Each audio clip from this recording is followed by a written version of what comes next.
I paid for a private meeting with an OnlyFans model, and less than 1 hour later, I was tied to a chair while 3 men forced me to empty every crypto wallet I owned. Every step had been prepared in advance, and I walked straight into it without noticing. If you think this kind of thing only happens to careless people, then you are already thinking the same way I was before it happened. I worked as a crypto trader, and most of my life happens inside my apartment. I was making good money. I was careful with my accounts, and I thought that was enough to stay safe. OnlyFans started as a distraction with the routine. Most profiles felt fake or distant, but then I found one that felt direct and consistent. And that difference made me stay longer than I planned. She remembered the details, responded fast, and kept conversations. That trust is what made everything possible, and the moment I accepted her offer, the situation turned into something designed around me. One night, she sent me a message that was different from everything before. She explained that she offered a VIP experience for select clients, and that it included private sessions, direct contact, and the option to meet in person under strict conditions. She made it sound exclusive enough that saying no felt like missing something. I took time to think about it, but I had been talking to her long enough to feel like I understood her, and that false sense of familiarity made the situation feel safer than it was. When I finally agreed, she sent me the address and a list of instructions that I followed without questioning. The building looked completely normal, which made it easier to believe everything was fine. I checked the address twice before going in, and everything matched, so I walked to the apartment and stopped at the door for a moment before knocking. That pause mattered more than I realized, because it was the last moment where I could have left without consequences. She opened the door quickly and greeted me in the same tone she used online, and that consistency lowered my guard again. Inside, the apartment looked clean but empty, with almost no personal items. We talked for a while. The conversation shifted slowly, and she suggested turning things into a controlled scenario where she would take the lead, explaining it as something she had done before. And I agreed, even though I understood I was giving up control in a place I did not know. That decision is what made everything that followed possible. Before anything started, I noticed how quiet the apartment had become, and I realized I could not hear anything from outside or from other units, which made the space feel isolated. That silence stayed in the background while she moved around the room, preparing everything. She asked me to sit on the bed and relax, and I followed her instructions because I still believed I was choosing to be there. She tied my wrists with firm knots and secured my ankles the same way, leaving just enough movement to feel controlled but not enough to escape. I tested the restraint slightly, and she told me to stop moving and trust her. And I did, even though something felt off. After that, she placed a blindfold over my eyes, and the loss of vision forced me to rely entirely on sound. I could hear her walking around adjusting something, and moving from one side of the room to the other, and at first, everything felt like part of the situation. I stayed still and waited. Time passed without any contact, and the silence stretched longer than expected, which made me question what was happening. I called her name in a controlled tone, expecting a quick response, but there was nothing, and that absence changed everything. I called again, louder this time, but the silence did not break, and that is when the situation stopped feeling like a setup and started feeling like a mistake. I stayed still for a few seconds, trying to focus on any sound that could explain what was happening, but I could not hear her anywhere in the room. I pulled against the restraints with more force, testing if I could free myself, but the knots held and tightened against my skin. I raised my voice and called her again, but there was no answer, and at that point, I knew she was not coming back. The tension kept building while I was waiting for any sounds that could explain what was happening outside. When it finally opened, the impact against the wall made it clear that whoever entered did not care about being quiet. I heard multiple footsteps moving quickly toward me, and the weight of those steps made it clear there was more than one person. Hands gripped me without hesitation, and the force they used made it clear this was not confusion or a misunderstanding. One person held my chest down while another forced my arms back, increasing the pressure on my shoulders in a way that caused immediate pain. I tried to push back, but the position I was in made it useless, and every movement only made them tighten their grip. They dragged me off the bed and forced me to stand even though I could not balance properly, and I struggled to stay upright while they moved across the room. I had no way to predict where they were taking me, which made it harder to react. At that point, the situation had fully shifted. They forced me into a chair in another room, and when they removed the blindfold, I saw 3 men standing around me, all with their faces covered. I looked around quickly for her, but she was not there, and that confirmed she had been part of this from the beginning. That realization hit harder than anything else. Everything had been planned around me. Before anything else happened, one of them stepped forward and asked about my crypto accounts in a direct tone without wasting time on anything else. I tried to answer in a way that would give me time, but the moment I slowed down, the first hit came hard enough to break my focus. They brought my phone and forced me to unlock it. And I did it because I understood that resisting would only make things worse. As I opened each wallet and account, one of them recorded the process while another watched closely to make sure I followed every instruction. I hesitated once, trying to think of a way to stop what was happening. But that hesitation was answered immediately, and I understood there was no space to delay. Every transfer was done under their supervision, and I watched the balances drop to zero while they moved from one account to another without stopping. The process was fast and organized, and it felt like something they had done many times before. By the end, everything was gone, and I was still tied to a chair with no control over what would happen next. After the transfers, they forced me to delete every app and account connected to my crypto activity, making sure nothing remained that could be used later. I followed every step because I had no other option, and they checked everything carefully once I finished. The situation slowed down for a moment, and they stepped back slightly as if deciding what to do next. I stayed completely still while they exchanged short comments between themselves. One of them decided I was not worth keeping, and the others agreed without hesitation, which made it clear how little control I had left. The next moment came fast, and the impact to my head ended everything. I woke up outside a building I did not recognize with my hands partially tied and my phone next to me. It took time to understand where I was and what had happened, and when I checked the phone, everything was gone, including every app and account I had used for years. The money was already out of reach. I reported everything, but I already knew how it would go, because operations like this are planned to leave almost nothing behind. Her profile disappeared within days, until the justice was finally made. An OnlyFans content creator was allegedly involved in a setup that led to a violent robbery targeting a crypto trader who was attacked for around $150,000 in digital assets. According to reports, 4 suspects tracked and ambushed the victim. They beat and threatened him until he gave them access to his crypto wallets. The attackers acted in a coordinated way, suggesting prior planning and inside information. If you ever think you really know the person you live with, watch what happens when they stop looking at you the way they used to, because that is where everything starts to fall apart. Mara and I had been living together for 2 years. There was a time when that felt enough for both of us without needing anything else.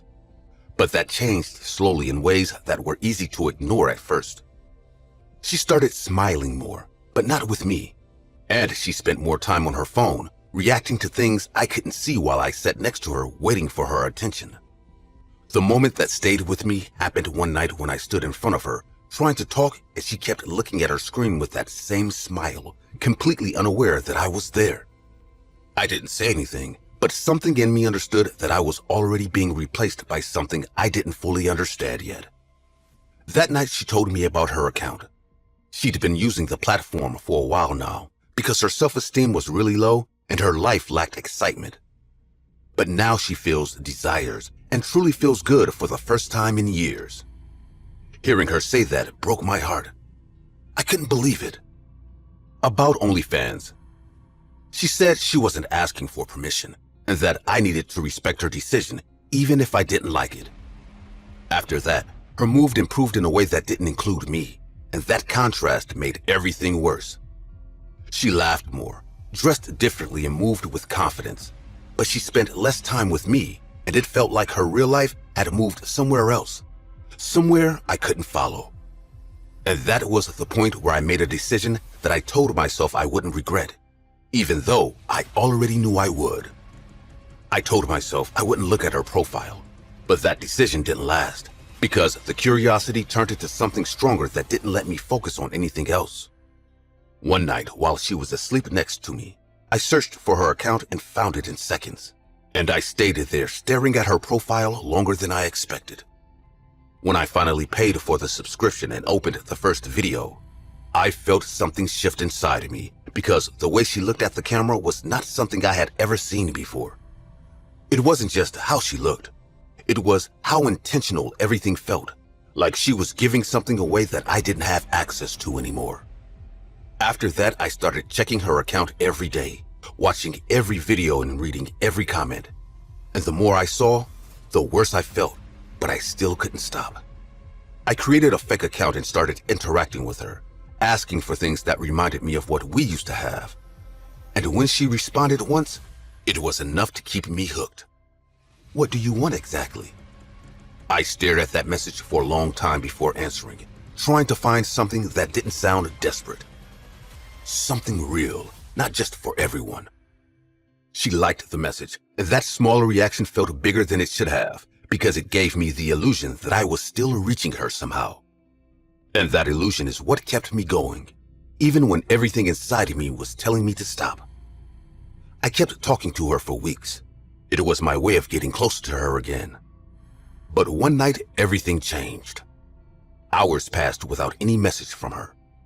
I walked around the apartment without doing anything specific, checking my phone again and again, trying to convince myself that I was overreacting. At some point, I stopped moving and just stared at my phone, waiting for something to happen, and that was when the notification appeared. It came from the fake account, and it said she uploaded a new video. And for a moment, I hesitated because something about the timing didn't make sense. I opened the video slowly, expecting something normal. But the moment it started, I understood that this was different.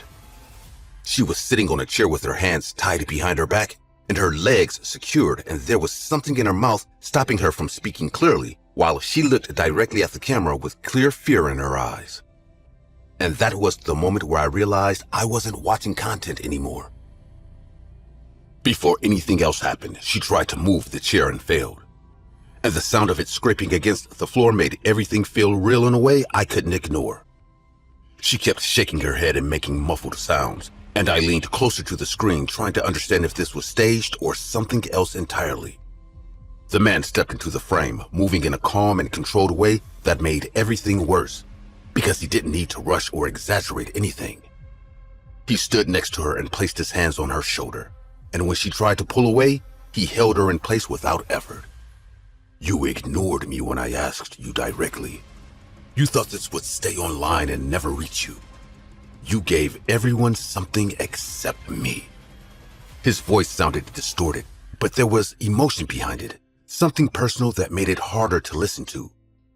He grabbed her hair and forced her to face the camera, and she started crying harder while trying to speak through the gag, moving her body in short attempts to break free. He took a knife from his pocket and held it close to her neck while continuing to speak in a tone that felt controlled but intense. "If I don't get what I want, then nobody gets anything. This ends here, and everyone watching will remember it." He pressed the blade against her neck and dragged it across slowly, and the sound that followed made everything feel immediate and real. Her body reacted in short movements, and her eyes stayed open while the focus in them faded. And I watched that change happen without being able to look away. My beautiful woman, the love of my life, was gone forever. I left the apartment and went straight to the police, trying to explain what I had seen while showing them the video, but my words didn't come out clearly. They asked me to sit down while they checked things, and I stayed there trying to process what had just happened. The next thing I remember clearly is waking up in my bed the following morning, and that didn't match what I thought had happened. When I got up, I went to the laundry and I found clothes covered in blood. Before I can process it, the doorbell rang. And when I opened the door, The police were there again, but this time, their tone was different. They asked me to come with them and at the station. And that's when I realized what was happening. I remembered the part I wish I could forget. It was me all along. I became obsessed with his attention, and everything became distorted. The last thing I remember is when she looked directly at me for a second, and even without seeing my face, she understood exactly who was behind the mask. All I can say is, I'm sorry. Today I'm serving my sentence. I was arrested for manslaughter and diagnosed with bipolar disorder. I'm undergoing treatment, but it's nothing more than endless torture. Remembering every day how I lost you, Maria. Mercedes Moore was murdered in her home by a man who had become fixated on her online presence. The attacker broke into her residence, killed her, and then took his own life. This case highlights how digital exposure can sometimes attract dangerous individuals, turning admiration into violent obsession.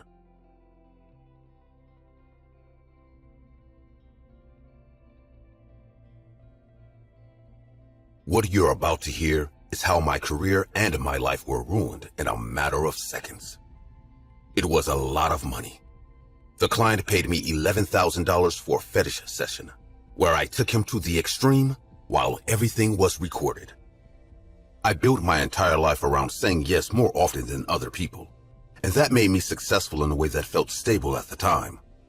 I had rules, or at least I thought I did, and I believed I could manage any situation as long as I stayed calm and controlled the environment. That brief moment made me accept things I shouldn't have accepted, and it made me ignore warning signs that were obvious once everything was over. He didn't start with requests, which is what made him stand out immediately, because most clients want attention the moment they pay. He sent large amounts of money without saying anything, and at first I thought it was just someone trying to get noticed in a different way. That went on for weeks, and every time I saw his name, I knew another payment was coming, which slowly made me stop questioning it. Instead of being careful, I got used to it, and that's where things started going wrong. When he finally sent a message, it was simple and direct, asking for a private session with no limits, and I remember reading it again because something about it didn't feel like a normal request. I tried to push him away by setting a price that usually ended conversations, but he agreed immediately and paid everything up front. That changed the situation completely, because now I wasn't just considering the idea. I had already accepted it. Before agreeing to anything, there was a moment where I thought about blocking him and refunding the money, because I didn't like how quiet he had been. That thought didn't last long because I started thinking about how much I would lose. He told me he wanted it live and in person, and I convinced myself I could handle it as long as I controlled the setup, which is the same thing I had told myself before every bad decision I made. When he walked into my apartment, the first thing I noticed was how little he reacted to anything around him. I kept talking while setting up the camera and lights, explaining things that didn't need explanation. He didn't interrupt, didn't ask questions, and didn't engage with anything I said, which made every second feel longer than it should have. Once the stream started, viewers joined quickly, and that pressure made it harder to stop, even if I wanted to. At first he gave instructions in a calm voice, and I followed them while trying to keep things within limits that I knew were safe. The problem was that he didn't react to anything, not to me, not to the situation, and that made it harder to understand what he actually wanted. Before things escalated, there was a long moment where he just stood there without moving, and I asked if everything was okay. He answered briefly without emotion and told me to continue, which forced me to keep going without clarity. That's when I started to feel actual fear because I realized I was the only one making decisions in a situation I didn't fully understand. The shift into something dangerous didn't happen suddenly. It built slowly through smaller changes that made everything harder to control. He asked for tighter restraints and less room for adjustment, and I followed those instructions while trying to keep things manageable. The problem was that every step made it harder to fix anything if something went wrong, and I knew that while I was doing it. Before the next request, there was a long silence where I looked at the camera, then at him, trying to decide if I should stop the session. The chat was active, the money was still coming in, and everything looked controlled from the outside, which made it harder to justify ending it. I hesitated, but I didn't act, and that hesitation is something I still think about. When he asked for the plastic on his head, I didn't respond immediately, and he noticed that pause in a way that made the situation feel more tense. I tried to shift the session into something safer, but he reminded me of the agreement in a calm voice that didn't leave room for negotiation. And that's when he threatened to reveal a deeply personal secret from my teenage years that would destroy my entire empire. At that moment, I knew there was no way out, so I did everything in my power to make sure that man didn't say a single word. So I decided to go ahead with the customer's request. The moment everything went wrong didn't come with a clear signal. It happened in a way that forced me to notice something was off before I understood it completely. I realized he had stopped responding, and at first, I thought it was intentional because of the context. I called out to him, expecting an answer, but nothing came back, and that silence felt different from before. Before reacting, I hesitated for a moment, trying to convince myself it was still under control, because accepting the truth meant everything had already gone too far. I moved closer and called again, louder this time, but there was still nothing. That's when the situation stopped feeling manageable. I started removing the plastic quickly, but it was harder than I expected, and my hands kept slipping while I tried to pull it apart. I wasn't thinking about the stream anymore. I was focused on getting a response. When I finally cleared his face, the lack of movement was immediate and obvious. Before checking his breathing, I paused for a second because I already knew what I was about to confirm. I checked anyway, and when I realized there was nothing, I tried to fix it without knowing if I was doing it right. I kept trying because stopping meant accepting what had happened. After that, everything felt automatic, like I was moving without thinking because processing it felt impossible. I turned off the stream, called for help, and tried to explain what happened even though my thoughts were disorganized. My voice sounded different, and I had to repeat things because I couldn't focus properly. Before anyone arrived, there was a stretch of time where I was alone in the room, and somehow I felt a sense of relief. I kept looking at him, expecting movement even though I knew there wouldn't be any. That waiting made everything feel more real. When the police arrived, they took control quickly and started asking questions, and I answered as much as I could. After everything ended, I tried to move on, but it didn't work the way I expected because the situation stayed with me. People saw me differently, and that never really changed. Before I accepted it, I focused on the panic because it was easier than looking at my decisions. Over time, I realized the important part wasn't the panic. It was the moment before everything went wrong. That moment changed everything. I swear to God it wasn't on purpose. I didn't mean to do it, but at the same time, I felt like in that moment, I saw a chance to save my secret. A secret that would die with me. The case of Michaela Rylarsdom is a disturbing example of how extreme online fantasies can turn deadly in real life. She was accused of killing a client during a recorded fetish session, in which he had paid large sums for dangerous acts involving suffocation. What was meant to be consensual content escalated into a fatal situation, blurring the line between performance and reality.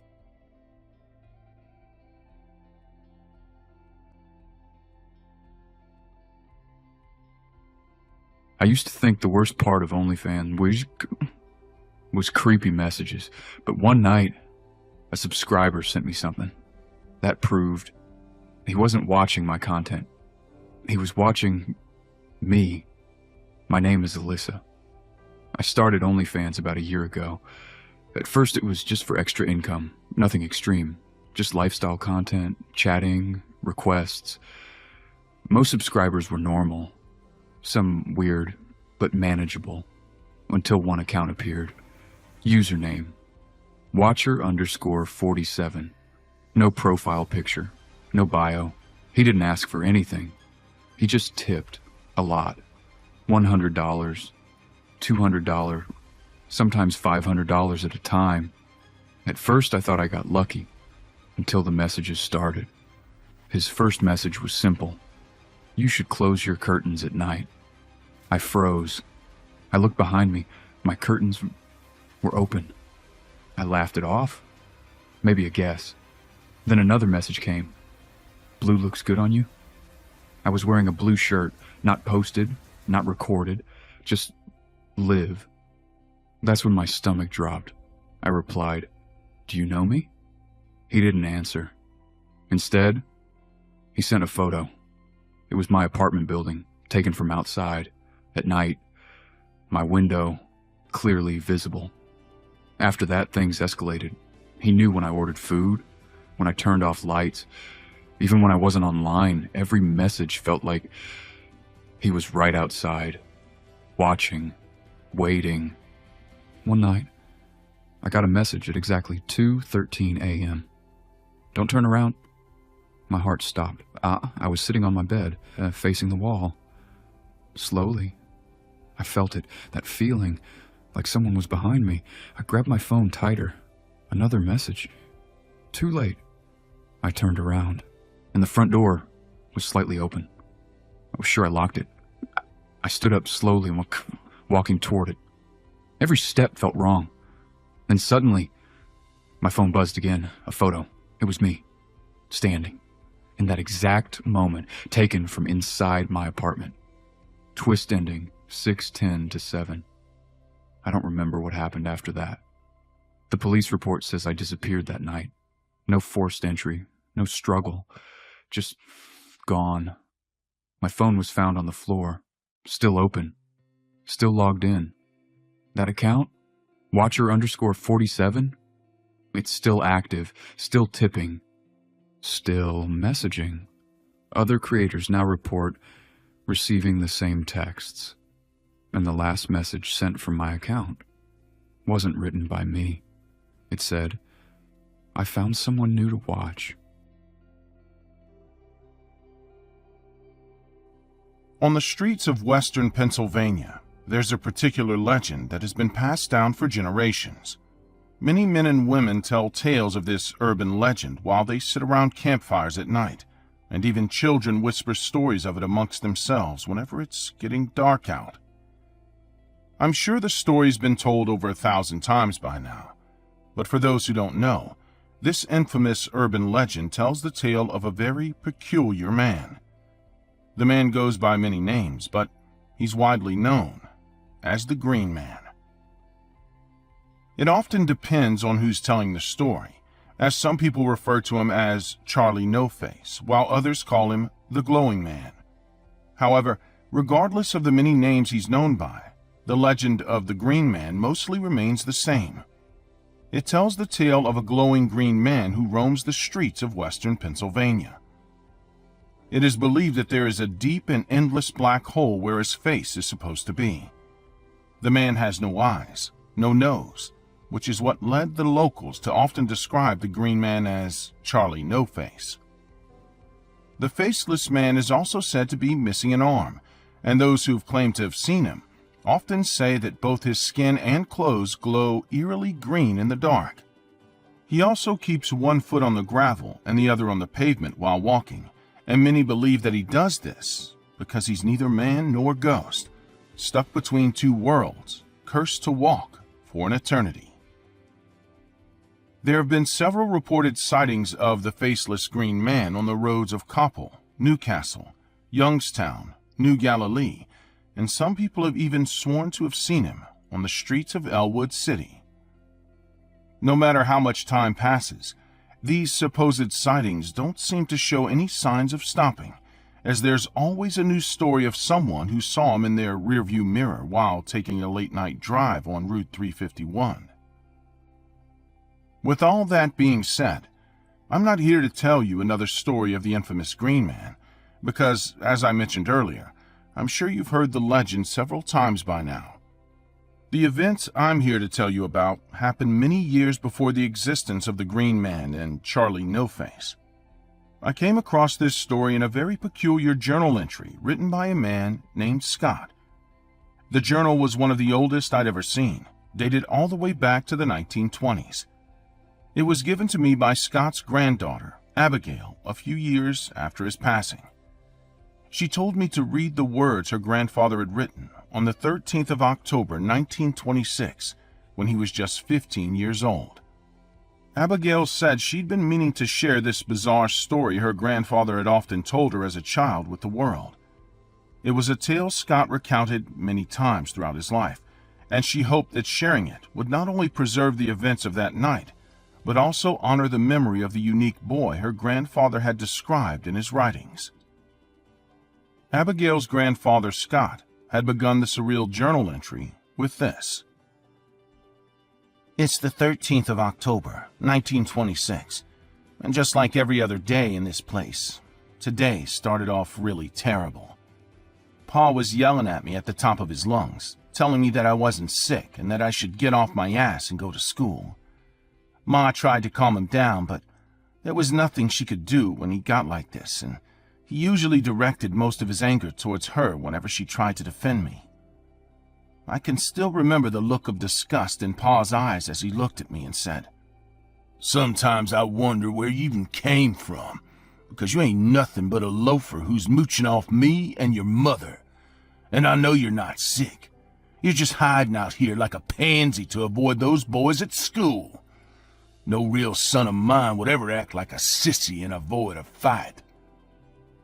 His words didn't hurt me anymore, as I'd gotten used to them.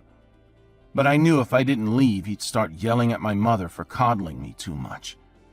So I grabbed my bag and left. It had just been a few months since Pa moved the whole family from Pittsburgh to Coppell for his new job at the Press Steel Car Company, and I was forced to leave all my friends behind in Pittsburgh and start fresh at a new high school, Beaver Falls High.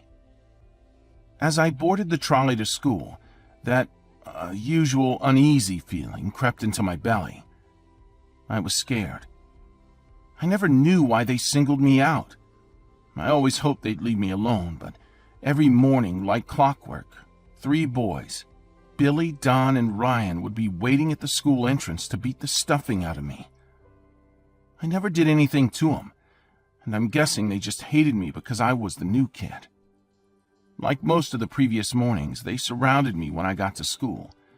I tried to avoid them by stepping away, but they picked me up and took me to the schoolyard, where they took turns beating me up. I always tried to fight back, but they were twice my size, and no matter how much I believed in myself, I still got my ass handed to me.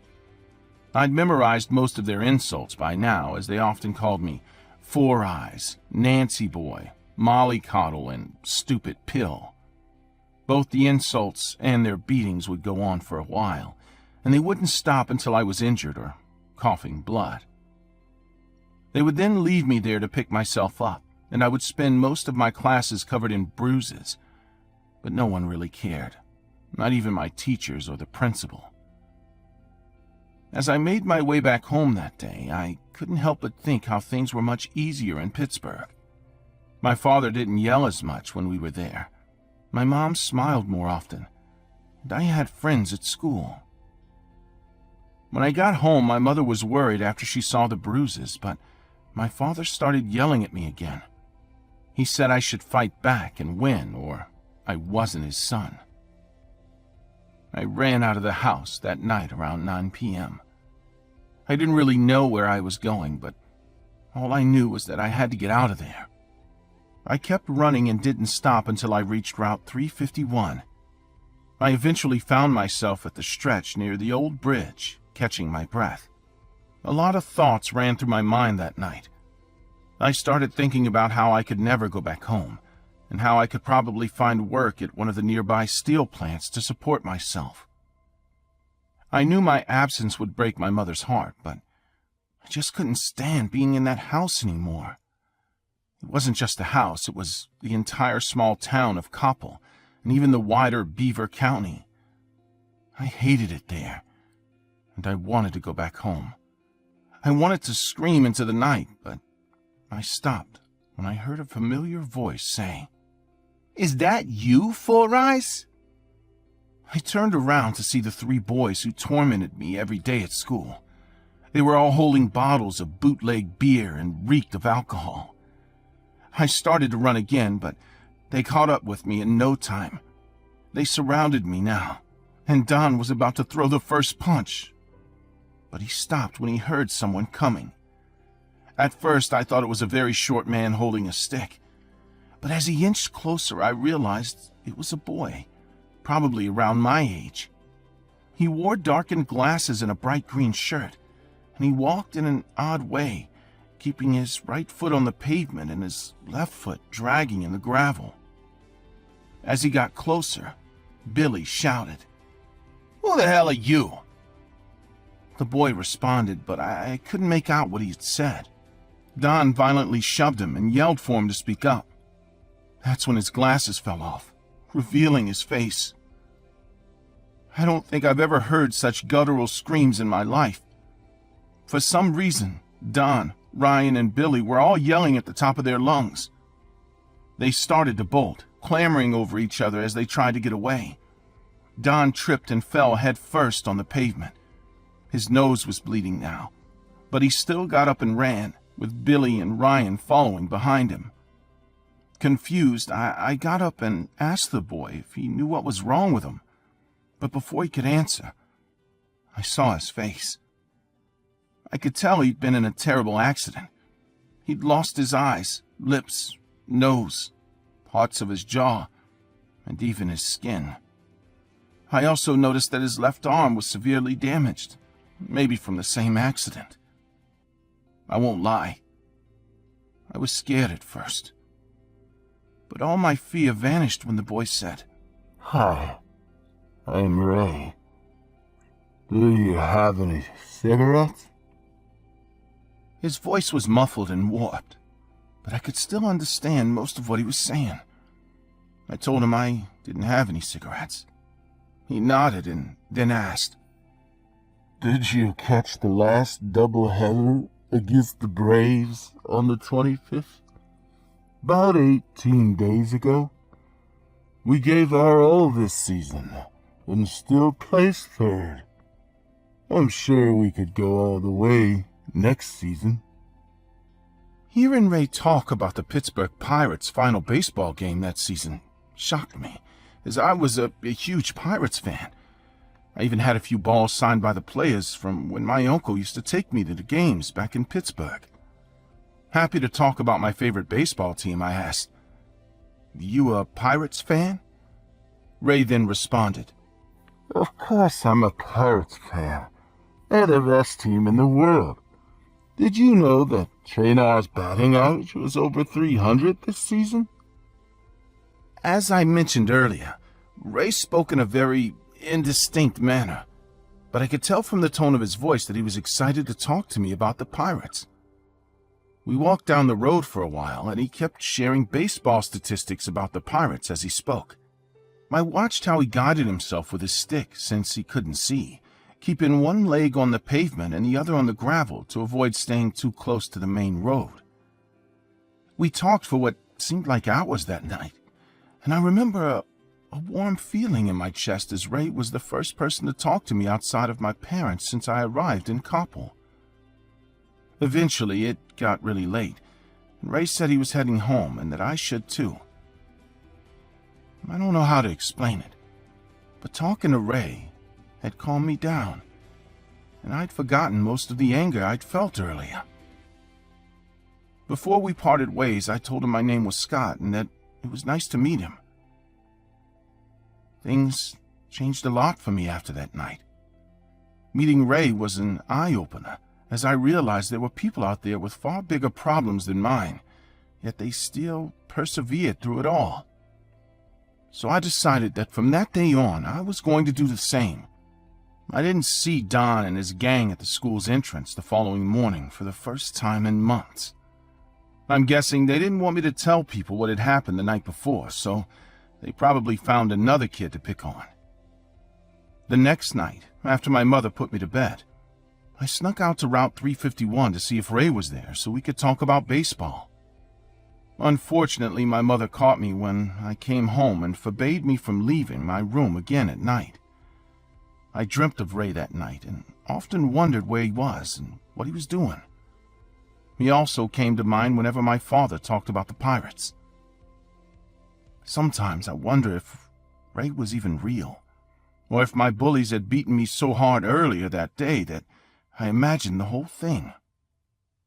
But regardless, the night I spent talking with him changed my life, and how I wish I could see him again, even if it's just for a moment, to give him the cigarette he asked for and my signed Paul Warner ball. About 70 years before the tales of a glowing, faceless green man who stalked Route 351 filled the streets of western Pennsylvania, there was a young boy named Ray. His full name was Raymond Theodore Robinson, and he was born on October 29, 1910 in Beaver County, western Pennsylvania. In the summer of 1919, when little Raymond was about 8 years old, he unfortunately suffered a terrible accident. Ray and his friends were hanging around an area close to the Wallace Run Murado Trolley Bridge, which was a popular place to hang out at the time. Raymond was then dared by one of his friends to climb up the bridge and count the number of eggs in a bird's nest. Unbeknownst to Ray, that trolley bridge was close to a power line that carried 22,000 volts of electricity, and it immediately sent all 22,000 volts through his little body after he accidentally touched the line while pulling himself up the bridge. Things were looking grim for young Raymond, as another boy named Howard Little had been fatally electrocuted about a year earlier on the very same Wallace Run trolley bridge. The doctors weren't sure he'd make it, but to everyone's surprise, he did. However, his injuries were extreme, and he was never the same again. Raymond had lost his 2 eyes, most of his skin, his lips, nose, and part of his jaw. His left arm had also been taken off at the elbow due to severe burns, in addition to severe scars on his upper body. Doctors said that, despite what had happened, Raymond was still in good spirits and humor. Things were hard for him at first when he was taken back home to Coppell, a borough in Pennsylvania, as he spent most of his time inside with his family making wallets, belts, and doormats. On the few occasions that he did go outside, Raymond always wore dark glasses with a prosthetic nose to prevent people from staring, but that didn't really do much to stop people from looking at him, so he avoided going out in public as much as he could. Despite that, Raymond still loved getting fresh air and taking in nature at the end of the day, so he started going for solitary walks in the woods at night. As he grew older, starting in his mid-teen years, Raymond would take a stick and make his way to Route 351, keeping his left foot on the gravel and his right foot on the pavement to maintain his bearings. Route 351 was mostly isolated at this time of night, which allowed Raymond to walk in silence for hours. He often wore green articles of clothing during these long walks, and thus the legend of the Faceless Green Man was born. The sightings started small, with Raymond meeting a few people when he first started, but eventually the news of a faceless boy walking Route 351 spread like wildfire, and during his late teens the story was everywhere. Several thrill-seeking teenagers started to drive out so they could see the now infamous Charlie No-Face. It wasn't long before there were hundreds of cars out there waiting to see him. Records show that most of the teens who met him said he was an extremely sweet and kind guy who was really into baseball.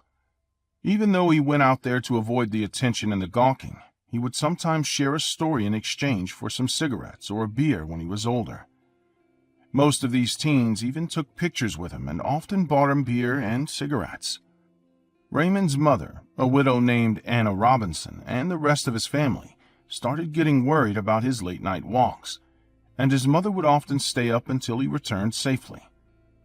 Things also took a drastic turn as the word continued to spread, as some heartless individuals sought him out and hit him with their cars. Others would lure him into their cars and leave him stranded, and the worst ones would just find him and beat him up. Raymond's family grew irritated when some people tracked down where he lived and came honking with their horns, asking for Faceless Charlie to come out and entertain them.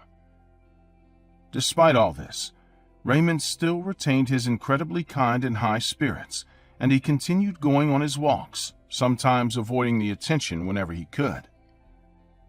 It was during this period that his legend was solidified in Pennsylvania history, as locals started referring to certain landmarks along where Charlie walked as Charlie's Tree and Charlie's Rock, and they would camp out there hoping to catch a glimpse of him. Raymond's walks finally came to an end after nearly 30 years, during his older years, as he ultimately moved to the Beaver County Geriatric Center, where he later passed away on the 11th of June, 1985, at the age of 74. This is the real story of the faceless Green Man.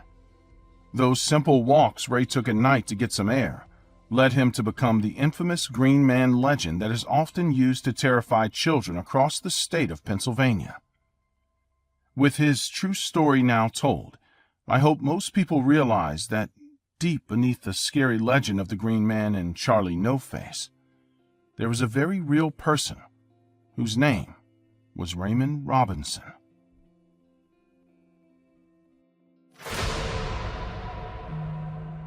I was at the McDonald's with two friends from school, Mason and Tyler. We weren't doing anything interesting, just eating cheap food and killing time before heading home. It was noisy, crowded, and bright in the way that fast food places always are. I remember being tired because I hadn't slept much the night before, and all I wanted was to sit there and let the hours pass without talking too much. The three of us started messing around with our phones, taking stupid selfies like everyone else does. Nothing special. I leaned back on my chair trying to shake awake while they argued about poses and filters. I wasn't paying much attention to anything around us. I didn't feel strong or safe. I was just trying not to fall asleep on the table. Before anything happened, there was this quiet moment where everything around us felt normal, like the kind of moment that never warns you the day is about to turn into a complete nightmare. Mason held his phone up again, and both of them shoved closer to get into the frame. I barely moved. I didn't care about the picture. That's when the trouble started. There was a man sitting behind us, alone, eating slowly. I hadn't looked at him before. I didn't even notice he was there. But Mason lifted his phone again, and just as he angled it, the man stood up. He didn't raise his voice. He didn't look angry at first. He just stepped beside our table and stared at Mason's phone like it was something dangerous. He said he didn't want to be in any pictures. His voice wasn't loud, but there was something in the way he said it that pushed right into my stomach. Not a threat, just the rigid tone like every word cost him effort. Tyler laughed under his breath, not even at the guy, just out of habit, and kept tapping the screen like he didn't hear anything. Before anything else happened, there was this pause where the man kept staring at us, and nobody moved. People around us kept eating. The fryers kept hissing, and the music kept playing like nothing was off. But his eyes didn't leave us. I felt pressure in my chest. Not fear exactly, more like I suddenly remembered how breakable I was. We didn't move, and we didn't stop. And that pushed him over the edge. The men shoved our table with both hands, spilling our food across the floor. It wasn't a small push. It knocked me sideways and the whole tray slid off, fries scattering everywhere. Mason's phone flew out of his hands and skidded across the tiles. The sound was loud enough to turn a few heads, but not enough to make people stand up. Not yet. I tried to sit up, but he grabbed me by my shoulder and pushed me back down. His grip hurt immediately. I wasn't strong enough to fight him, and I didn't even think about trying. My legs felt weak, and the only thing I managed to do was slide further down the seat. Mason reached for his phone, and the man kicked it out of reach like it offended him. Before anything else escalated, he leaned forward over me. His breath was heavy and uneven. He didn't blink. I felt every second stretch out like someone slowing down a video. I could hear my heartbeat pounding in my ears. I kept waiting for someone to come over, but nobody did. People were watching from far away, not close enough to help, just close enough to stare.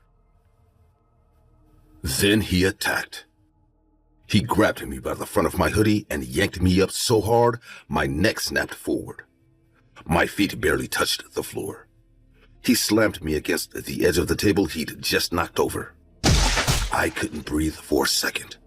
My chest dropped back into the seat and the impact drove the air out of me. Tyler tried to say something, but the man swung out his arm and hit him across the face, sending him into the wall. I couldn't get up. My legs wouldn't cooperate. My arms felt slow and useless. All I could do was watch him turn back toward me. He pulled me by the hair this time, dragging me halfway across the floor. The tiles scraped my palms when I tried to hold on to something. My knees hit the ground hard and I couldn't get my balance. He wasn't yelling. He wasn't acting like someone who just lost control. He was focused, like hurting me was something he had practiced. Before he struck again, he paused over me. Not to think, not to calm down, just to look. His face didn't twist in anger. It didn't show anything. His eyes were empty in a way that made my skin crawl. I felt trapped under that stare, like nothing I said or did would matter. He lifted his arms slowly, almost checking his own movement, and for a second, I actually hoped someone would yell, step in, anything. That didn't happen. He punched the side of my head hard enough to knock me sideways. The sound rang inside my skull. I tried to crawl backward, but my elbows didn't hold. He grabbed me by the back of my hoodie again and dragged me toward the middle of the floor where everyone could see. I heard someone yelling for him to stop, but it came from far away, like from outside the building. Mason tried to grab the man's arm from behind, desperate, but the guy threw him off like he weighed nothing. Mason hit the ground and stayed down. I couldn't keep my eyes focused. The room kept tilting. I tried to pull away, but he pinned me with his knees against my ribs. The employees finally noticed the intensity of what was going on. One of the cashiers shouted for the manager, and I heard someone in the kitchen calling the police. He twisted my arm behind my back, pressing harder every second, and I felt something stretch in a way it shouldn't. I let out a sound I couldn't control. He didn't react. Before he shifted his attention, there was this tight moment where I saw him stop moving. Not freeze, not hesitate, just stop like he needed to pick a new target. His head turned slightly toward the counter where two workers were standing. Their hands were shaking, and one of them looked ready to run. That was all he needed. He let go of me and charged straight at them. I tried to sit up, but my vision blurred again. I could only watch as he grabbed one of the employees by the collar and slammed him against the soda machine. The cups crashed to the floor. The other worker tried to hit him with a tray, but the man swung his elbow back and sent him stumbling. The employee he held tried to push against him, but the man didn't even flinch. He kept hitting him over and over, each strike heavier than the last. The worker's legs buckled, but the man didn't stop.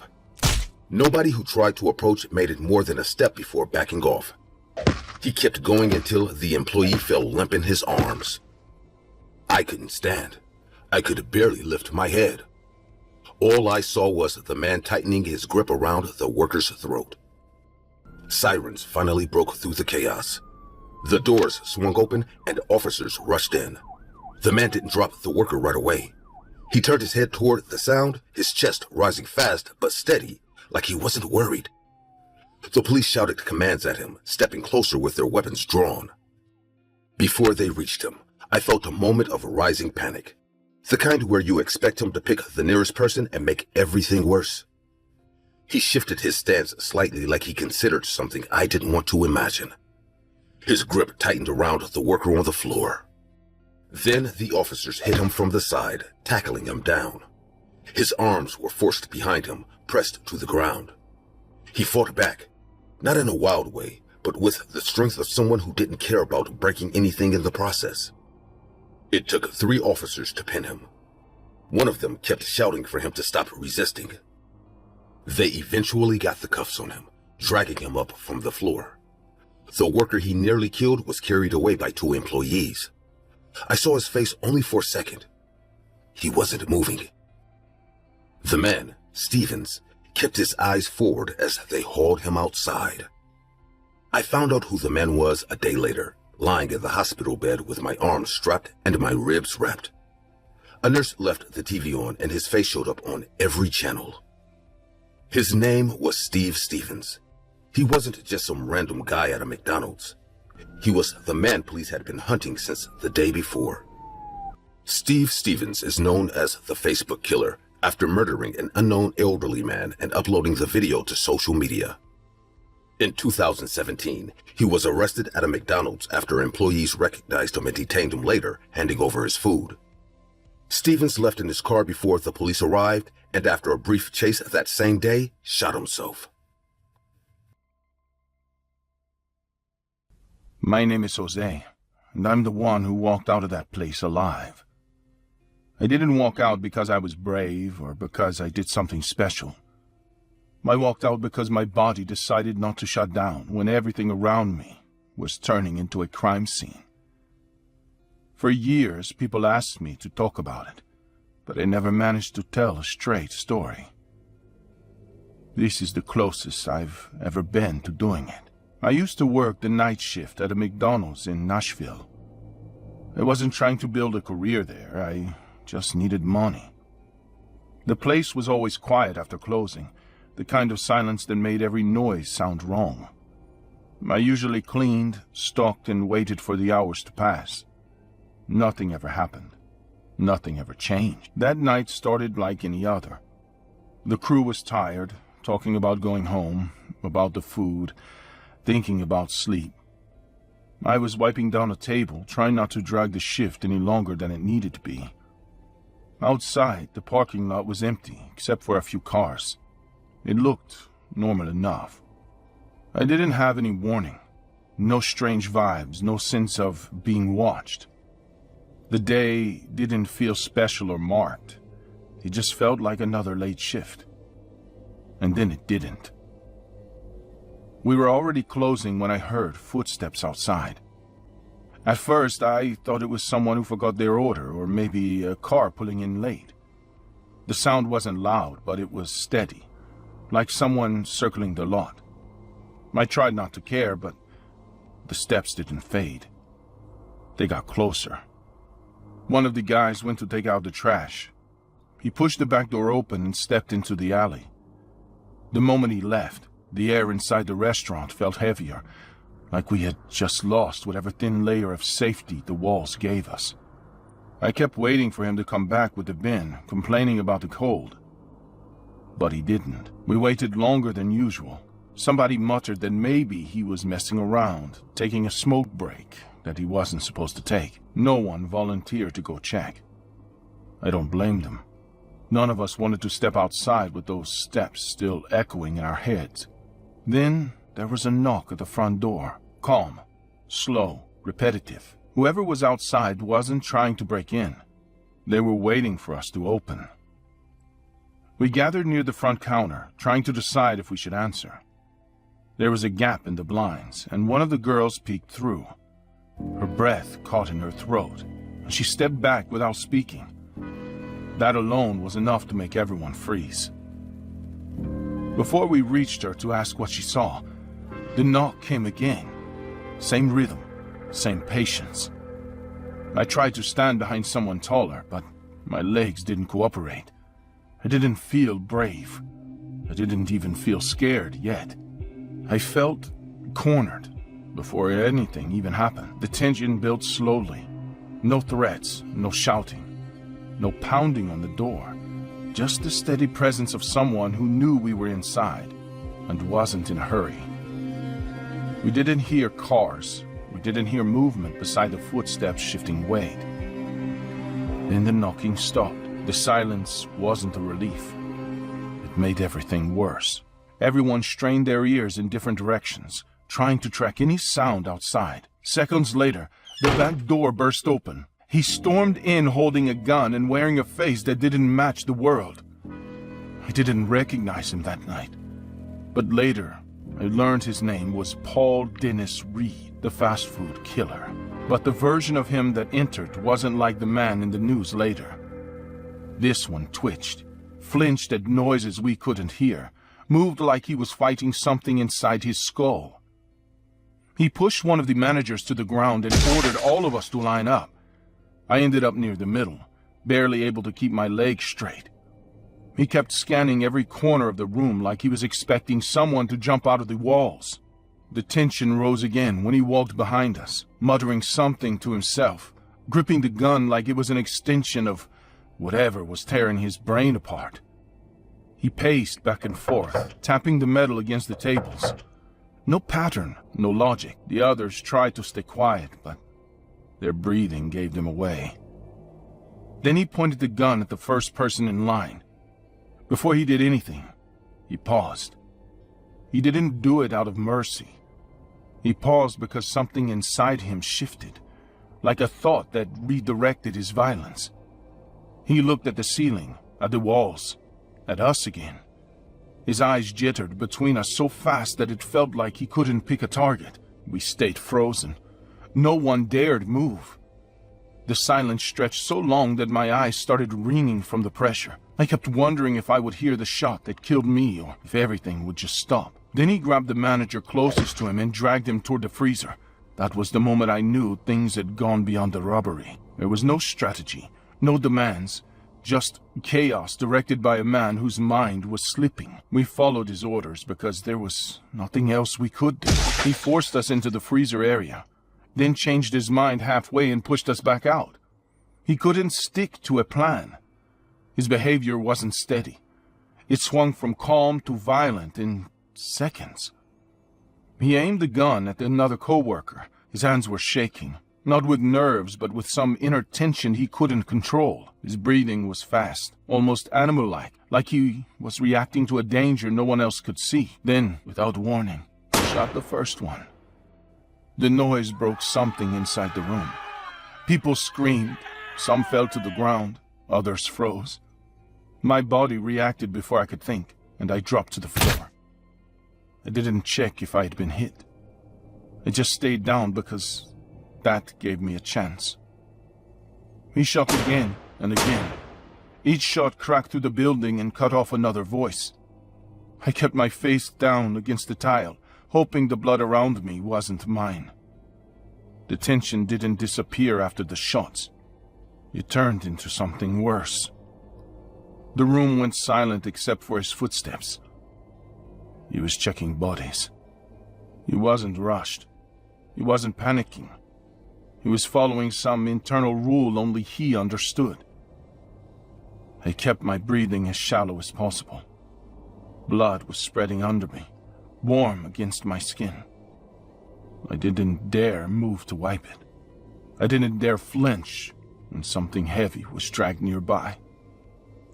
His footsteps got closer, slow, calculated. He stopped next to me. I could smell gunpowder and sweat dripping off of him.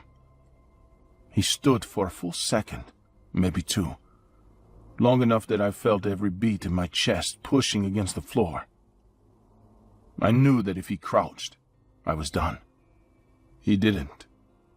He muttered something under his breath about signals and watchers. None of it made sense. Sounded like he was arguing with someone in his head. He walked away to the right, then circled back as if uncertain whether to shoot me again. Then he reloaded.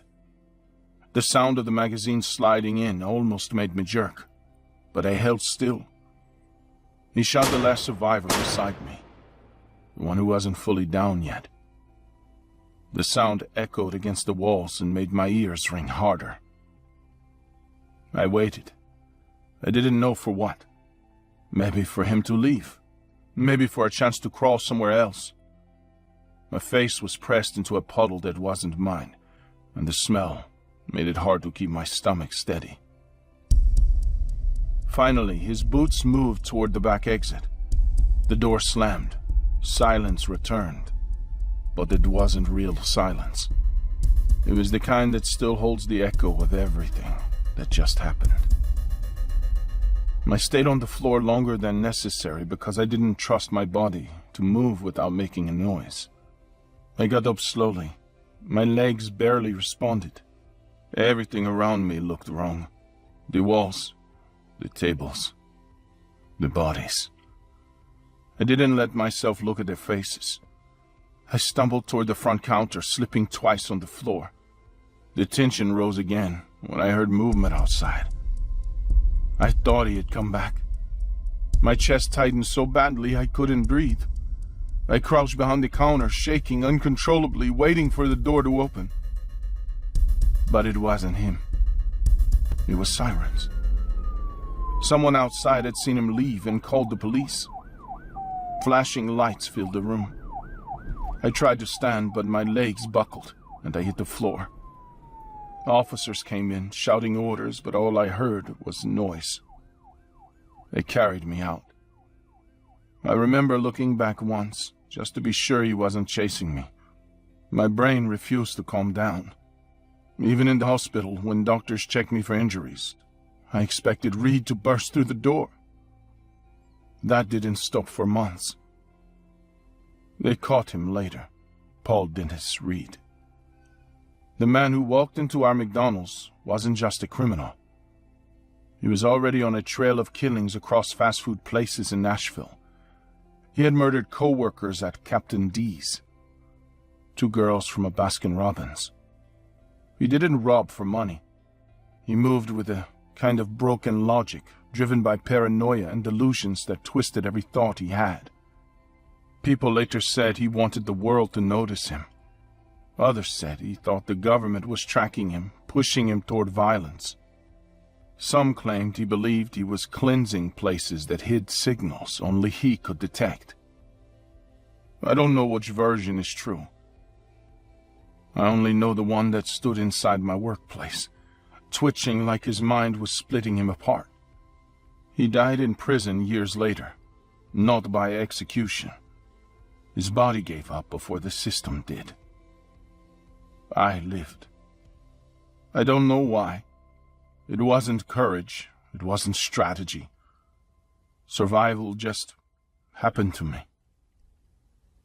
But every time I close my eyes, I see him standing over me, deciding whether I was worth another bullet. Paul Dennis Reed Jr., known as the fast food killer, was an American serial killer sentenced to death for 7 murders committed during 3 robberies at fast food restaurants.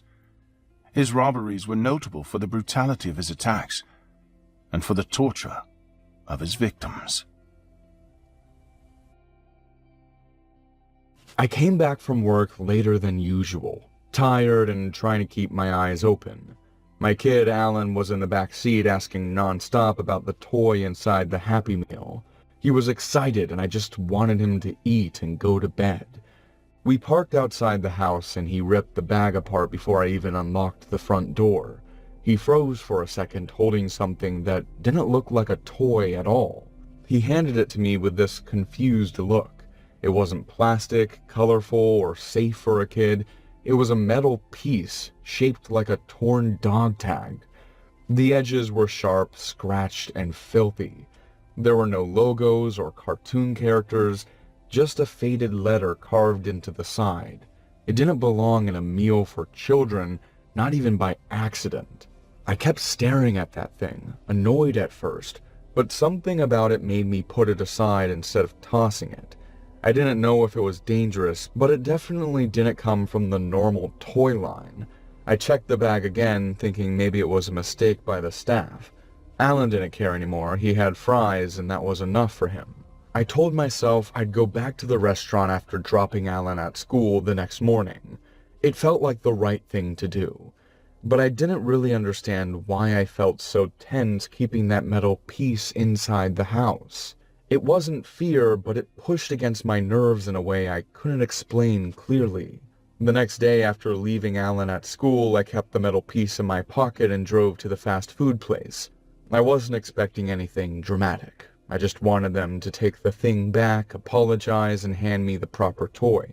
The place was almost empty, only a couple of workers cleaning tables. I approached the counter and explained the issue. The employee gave me a blank stare, walked to the back, and came back with a manager who looked confused. He checked the kid's toy box, checked the stock list, then stared at the metal piece. He said they didn't have anything like that in their shipments. He suggested someone might have messed with the bags. I didn't like how dismissive he sounded. Before I could reply, someone pushed the door open behind me. A man walked in, tall, with a heavy build, wearing a dark jacket. He didn't order anything. He just stood there scanning the place like he was looking for something missing. His eyes landed on the metal piece in my hand, and I felt something tighten in my chest. I kept the conversation short after that. I just wanted to leave. The manager apologized again, but his voice faded as I realized the man was stepping outside at the same time as me. I walked toward my car, trying to pretend I didn't feel him behind me. Just before getting into the car, I felt the air around me get too still, like everything stopped listening for a moment. I didn't turn around at first, but my fingers slipped on the door handle. I knew he was close because I heard his shoes scrape the pavement. He spoke, calm, like he had practiced that tone. "That wasn't yours. They put it in your bag by mistake." My throat tightened. He wasn't asking for it, he was telling me. I didn't answer. I got into the car and locked it fast. He didn't bang on the window or yell. He just stood there staring at me through the glass while I turned the engine on and drove away. That silence was worse than any threat. For the rest of the day, I kept replaying his voice. It had no emotion, no anger, no fear, just certainty. I tried to shake it off. I picked Alan up from school, made dinner, acted normal, but when I went outside to take out the trash, I noticed a car parked across the street. Same color as his jacket, same length, lights off, engine off. Before anything happened, I stood there holding the trash bag, my pulse speeding up on its own. It felt like someone was waiting for me to make one wrong move. The street was quiet, every house dark except mine. The stillness didn't feel natural. As I stepped closer to my mailbox, the car door opened. I didn't see his face, only the shadow inside the cabin shifting. Not a word, not a sound. The door closed again. I dropped the trash bag by accident, picked it up fast, and went inside. Alan didn't notice anything. I tried to keep my breathing steady so he wouldn't ask questions. I barely slept that night. Every time a car passed, I sat up. Around 3 a.m., I heard soft steps outside near the window. When I forced myself to look, I saw him walking out of my yard like he had just inspected something. No rush, no guilt, like he had every reason to be there. The following days turned into a routine of fear. Before anything happened, the tension kept building every single morning. I'd wake up feeling watched.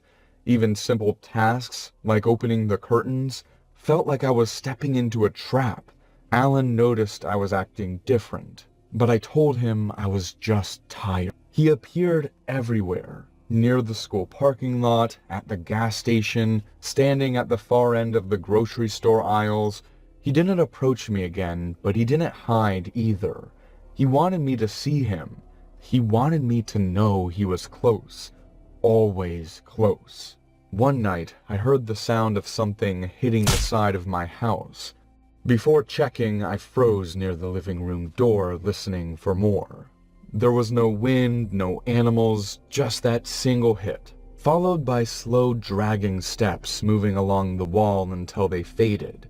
I held my phone tight, ready to call the police, but something stopped me.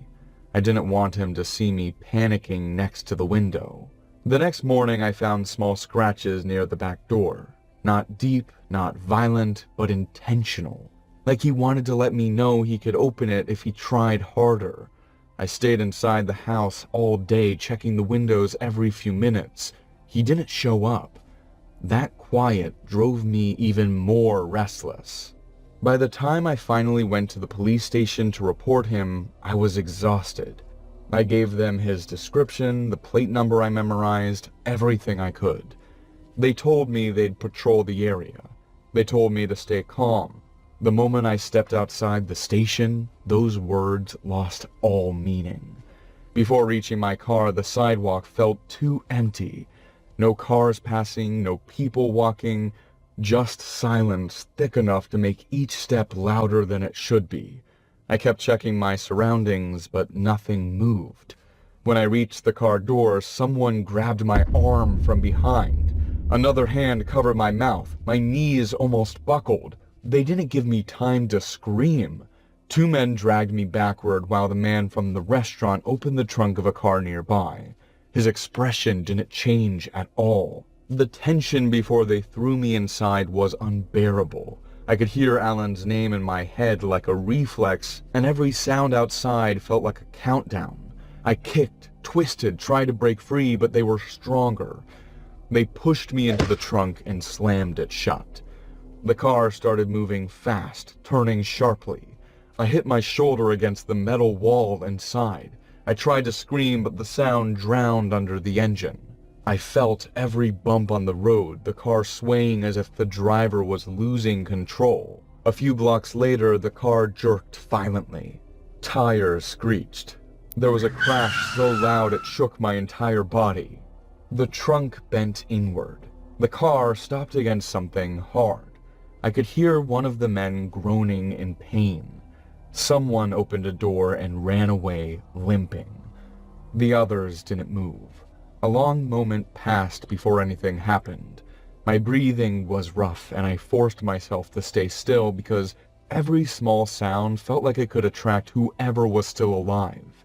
The street was quiet again, except for a faint hiss coming from the broken engine. I started hitting the trunk from the inside, yelling for help. It hurt, but I didn't stop. After a few minutes, I heard voices. Firefighters. They cut the metal carefully, pulling the trunk open. They lifted me out, checking my injuries. I was shaking so hard I couldn't talk at first. Ambulances arrived. Police arrived. The driver's seat was smashed forward, and the man who had followed me for days was still inside, barely conscious but clutching his side like he knew his time was running out. The officers shouted orders, rifles raised as he tried to crawl out. He reached for something under his jacket. He fired once, hitting a police car door. The officers responded immediately. He didn't get a second chance. His body fell against the pavement and his hand finally let go of the gun he kept hidden the whole time. I learned who he was a week later after giving my statement again. His name was Curtis Hale. He wasn't a random stalker. He was involved in drugs, weapons, and every type of illegal job police could list. He had been on the run for months. The metal piece I found wasn't a tag or a toy. It was part of a keychain he used to carry everywhere. Something the police linked to a warehouse raid he escaped from the night before I got that Happy Meal. He must have dropped it while hiding near the restaurant's dumpsters. Someone probably scooped it into the wrong bag without noticing. He thought I had it on purpose. He thought I'd turn it in. He thought I was a threat. Even when I didn't know anything, he believed I did. The only surviving man from the crash ran for 2 days before being caught. He confessed to everything. They were planning to take me somewhere remote because they didn't trust me to stay quiet. I gave the metal piece to the police and never touched the subject again. Curtis Hale died thinking I was his enemy. I didn't even know his name until he was gone. I just wanted a toy replaced. Hello, my name is Martin, and I have a story to tell you. It all started a few years ago, back in the day when TikTok wasn't this popular. That's when the whole thing started, with me staring at my phone every morning, hoping for notifications that never came. If you look me up now, you'll find nothing. All my accounts were suspended and banned. But it wasn't always like this. I used to be very popular, but for the wrong reasons. The first time my videos got attention was when I caught a real fever. I was stuck in bed, sweating, bored, annoyed. I posted a clip saying I felt awful. For the first time in months, comments flooded in. People asked if I was okay. Some wrote essays about staying strong. I swallowed that attention like it was medicine. When I recovered, everything went quiet again. The silence felt like someone had pulled the plug on my whole world. I posted another video saying the fever was lingering. People reacted again. It felt too good, almost addictive. That's when things started to rot, even if I was too desperate to notice. I spent a lot of time alone. My family worked all day, and I stayed in my room scrolling endlessly. Hours blended together. The only thing that changed was the hit of attention when someone left a comment. Eventually, just saying I felt sick wasn't enough. The views dipped again. The app made it clear: be interesting or disappear. That pressure sat on my chest like a weight. I hated the idea of going back to being invisible, so I pushed the story further. I said the fever had turned into something worse. I claimed my legs felt weak. People believed me instantly. They called me brave. They sent money. Their support hit harder than anything else in my life. I practiced looking weaker by dragging my feet through the hallway. I recorded myself using a chair like a walker. The comments exploded with sympathy. Soon, I bought a cheap wheelchair. It squeaked horribly, but it looked real enough on camera. People cried in the comments. Donations increased. And the silence in my room finally vanished. Every day, I woke up terrified that people would stop caring. I checked my phone before I even moved. The idea of being ignored again made me feel sick. I pushed the lie deeper. I acted shaky on camera. I filmed late-night episodes. The more dramatic I made it, the more people followed. But the tension in my head never faded. I barely slept. I hid everything from my family. I trained myself to stay in the wheelchair for hours so my legs looked stiff on video. The routine messed with me until I wasn't sure what was fake anymore. When I uploaded, my throat tightened with panic. What if someone noticed something? What if the whole thing collapsed? The comments saved me, but they also trapped me. They called me strong, a fighter. That word poisoned me more than anything. Strong. Everything got worse when a follower messaged me privately, asking for medical documents. My stomach dropped. If they exposed me, I'd be done. I searched online for templates. I filled out forms with shaky handwriting. I stained them with coffee so they looked worn. I imagined myself getting banned, humiliated, exposed, but they believed the documents. And yet, the fear stayed. It grew like mold inside my head.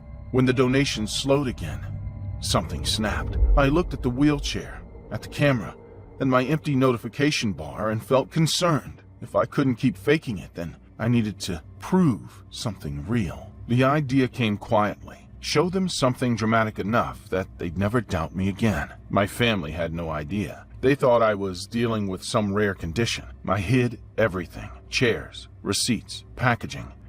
I pretended to nap whenever they checked on me. But the final push didn't come from me. It came from them, my audience. They started demanding proof. Some wanted close-ups. Some wanted live updates.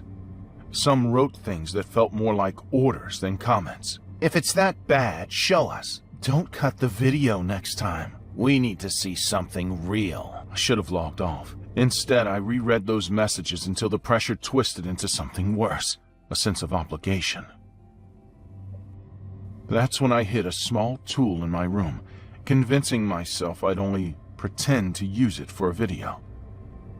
But the longer I thought about it, the more real the idea started to feel. That night, I set up my phone on the floor. My hands were shaking so much I almost dropped it. I recorded a short update saying things were getting worse. The comments came instantly. Don't hold back. Show us. If it hurts, let us see it. It didn't feel like support anymore. It felt like a crowd pushing someone closer to the edge just to see what would happen. I sat there on the floor, breathing hard, staring at the tool. I lifted my left arm and placed my right hand on the handle. My chest tightened. My eyes burned. This wasn't about sickness anymore. I was seconds away from doing something I wouldn't be able to take back. My arm was already tense. The tool pressed against my skin just enough for my brain to scream at me, and the only thing pushing me forward were the comments flashing non-stop on my phone. Do it on camera. Don't chicken out. We've been waiting for this. Someone even wrote, if you stop now, you're a fraud. My heart pounded so hard I felt lightheaded, and for a moment I actually leaned in, ready to follow through just to shut them up. That's when the door blasted open so loudly I jumped. My brother lunged toward me before I could pull back, ripping the tool out of my hand while my parents grabbed my arms and held me still. They didn't yell. They looked terrified, like they'd caught me inches away from falling off a cliff. I couldn't even look at them. The only thing I could see, even with the tool gone and my family pulling me into the hallway, was my phone screen still glowing on the floor, filled with strangers cheering me towards something. I almost did. My family held my wrists gently, keeping me from picking anything up. My mom kept saying my name like she was trying to pull me back to reality. I couldn't look at any of them. The shame hit harder than anything else. They didn't yell. They didn't freak out. They just stayed with me, grounding me, making sure I didn't do something stupid in a moment of panic. I didn't fight. I didn't even speak. They helped me up, guided me out of the room, and drove me to the hospital. No cameras. No comments. Just the heavy silence of facing what I'd almost done. The doctor talked to me calmly, told me I'd be transferred for evaluation. My family stayed nearby, exhausted and scared. My account was suspended, my videos removed, donations refunded. My name stopped trending faster than I could blink. Now I'm in treatment. I'm learning to live without constant validation, without turning myself into a spectacle. I'm not proud of anything I did, and I can't blame it all on the audience. I was the one who crossed lines, even if I stopped right before the worst part. Sometimes I think about how close I was, how my brain convinced me that strangers' attention mattered more than my own safety. The scariest part isn't what almost happened. It's knowing that if my family hadn't walked in, I might have listened to people who didn't care whether I survived or not, only whether the story stayed interesting. And that's what I have to carry now, every day.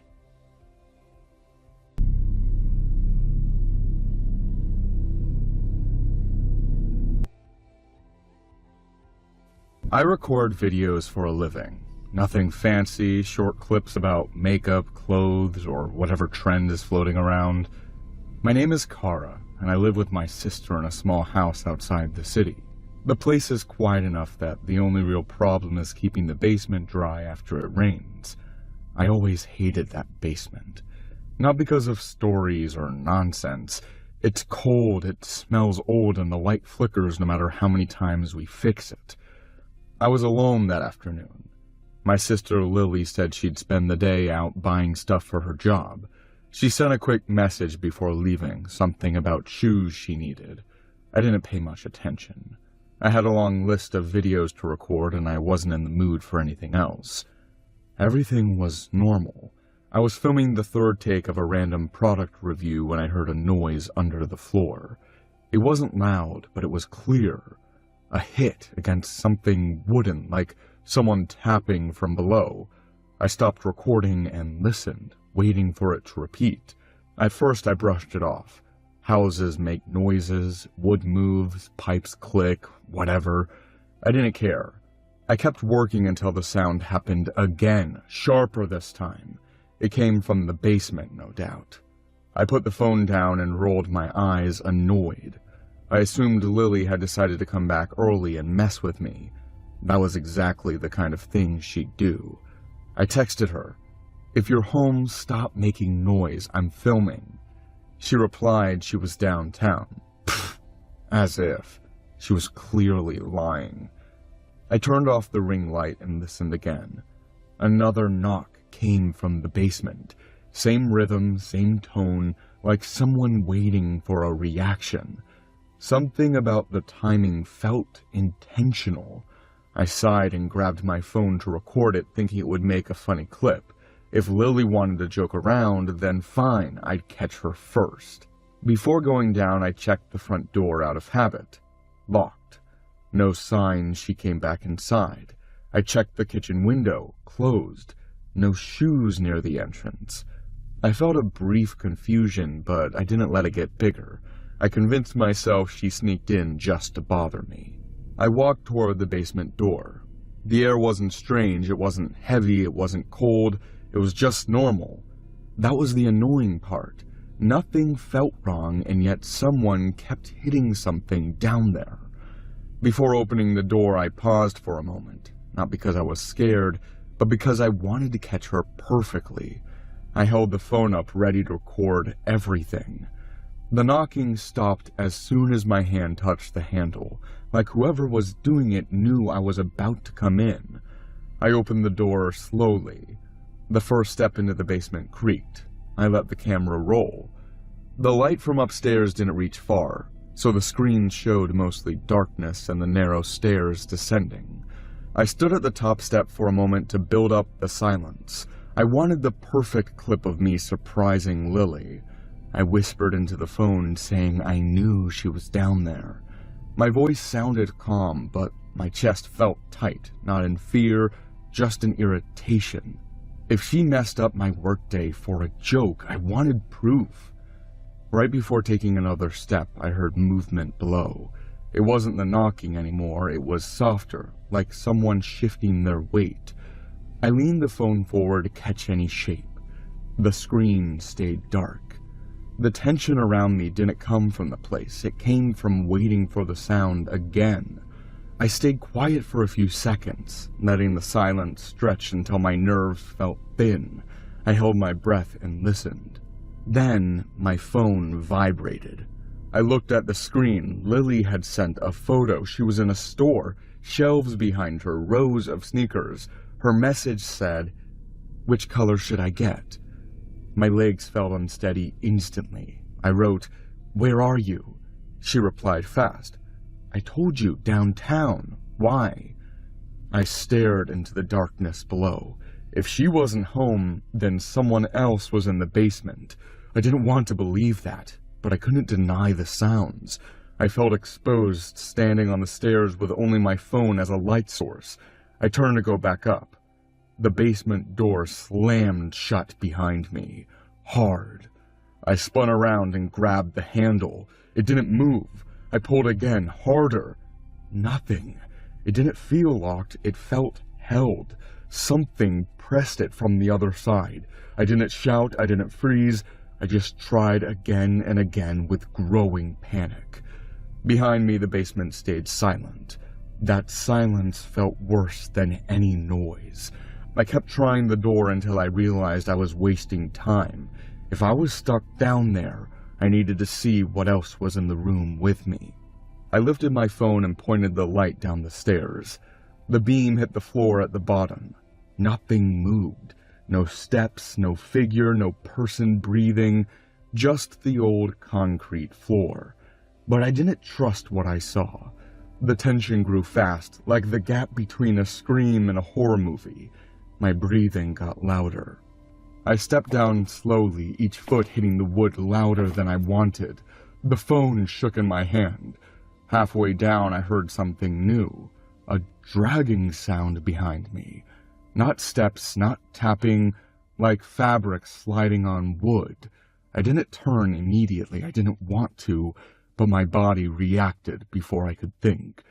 I turned the light toward the top of the stairs. Shapes moved there. Not one, several. Their outlines weren't clean, they didn't look like people, they shifted in ways I couldn't describe without sounding insane. They were silent, but they moved fast, coming down the stairs toward me. My legs reacted before my brain did, stumbling backward into the basement. My foot slipped on the last step and I hit the floor hard. The phone flew from my hand and spun across the ground, lighting the ceiling. I scrambled to grab it, but the shapes reached the bottom before I could get up. I felt something touch my arm. Not a hand, something thinner, sharp. It dragged across my skin and left a burning line. Then a second. Then more. I kicked backward, trying to get distance, but my body didn't move fast enough. Right before they reached me again, the phone's light flickered. In that brief pulse, I saw them clearer. They didn't have faces. They didn't have limbs in the way bodies should. They were twisted, stretched, bending in ways bones shouldn't allow. They closed around me in a circle. The tension snapped all at once. They attacked, not like animals, not with rage. They just tore into me with a steady rhythm, as if my body was nothing more than a thing they needed to pull apart.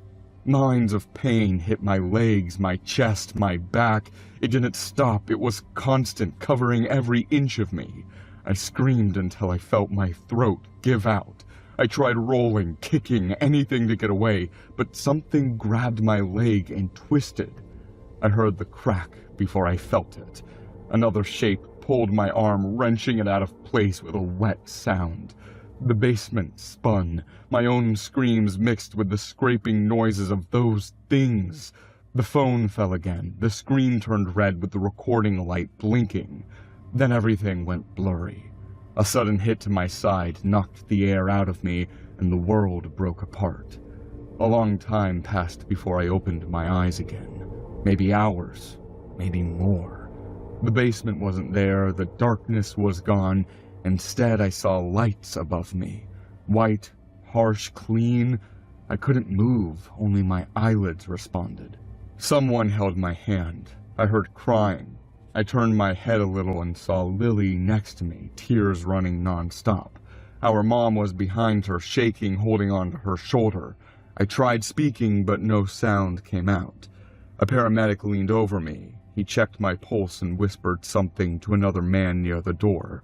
They lifted me onto a stretcher.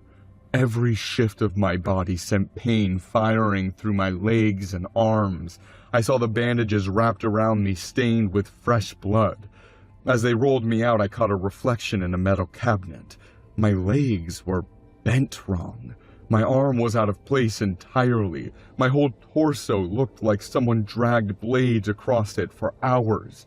I managed to whisper to Lily, "Get out of this house." She nodded fast, confused. Mom couldn't look at me without crying harder. The doctor later told them he didn't understand what kind of animal could cause wounds like mine inside a house. He said the cuts were too precise and too chaotic at the same time.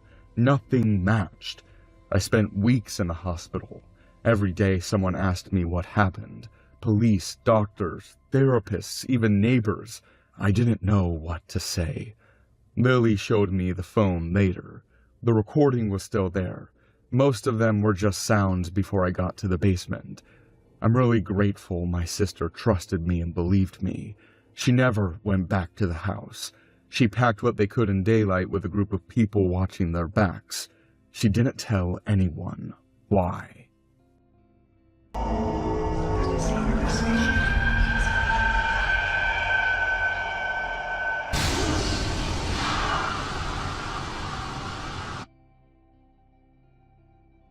I'll keep this short because the real mess started later. I make videos for TikTok. Nothing fancy, mostly stupid challenges, quick jokes, and behind-the-scenes clips of my day. My name is Reed, and until a few months ago, my life was normal. I wasn't famous, just mildly known, enough to get random comments, nothing more. I didn't pay attention to every account that followed me. There were too many. But sometimes a name stuck around because it kept appearing everywhere. That's how I first saw her, Lauren Rose. Her profile photo looked harmless, just a round-faced girl posing with a peace sign. She commented on every post. She stitched my videos. She wrote long threads about things I said that didn't deserve threads. I ignored it because I thought it was the usual parasocial stuff. Annoying, but manageable. I didn't think much about what she did outside the app. I didn't know she had folders on her phone full of screenshots of me, or that she edited my face into her selfies, or that she kept messages addressed to me in her drafts like we were having conversations. Everything felt like background noise until I started dating someone new. That tiny shift lit the fuse, and I had no idea how fast it was going to burn. Her comments changed the day I posted a photo with my girlfriend, Tara.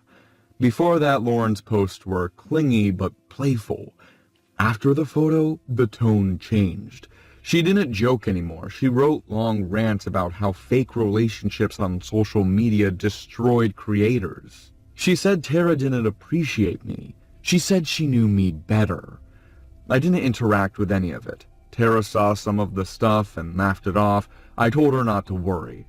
I wish I had taken it seriously.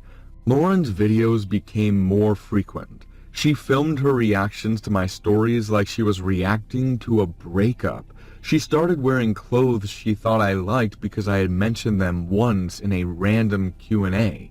Then came the edits. She posted a compilation of pictures of me with soft music, and people started tagging me, asking what was going on.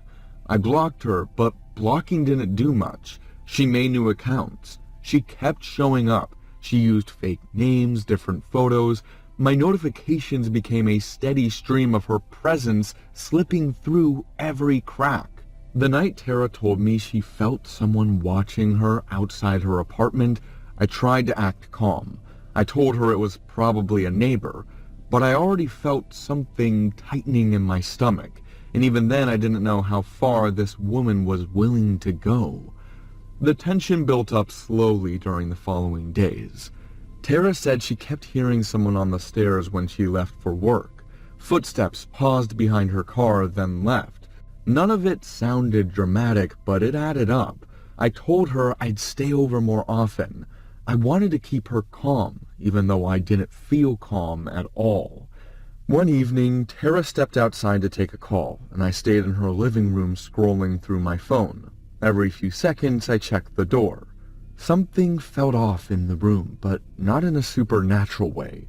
It was just the kind of silence that makes you wait for something to happen. My chest stayed tight the whole time she was gone. The first real sign came when Tara rushed back inside. Her voice was shaky. She said someone across the street had pointed a phone directly at her and didn't look away even when she stared back. I asked her what the person looked like. She said it was a woman with a round face and messy hair tied up. She didn't need to say the name. I knew exactly who she meant. Before I opened the blinds to check, I stood still for a moment and tried to listen for anything outside. There were cars passing by, people talking in the distance. Nothing alarming, but I couldn't shake the feeling that if I looked outside, she'd already be staring at me. That small pause made it worse because I knew what I was risking by checking. When I finally opened the blinds, the street was empty. No woman, no phone, no sign of anyone. That almost felt worse because it meant she was fast, or she was hiding, or both. Tara begged me to report it, but reporting a stare didn't feel like enough. I told her we'd deal with it if it happened again. I regret those words more than anything. A few days later, Tara didn't show up for our usual call. I tried to convince myself that she was busy, but the waiting felt heavier than usual, like every minute stretched too long.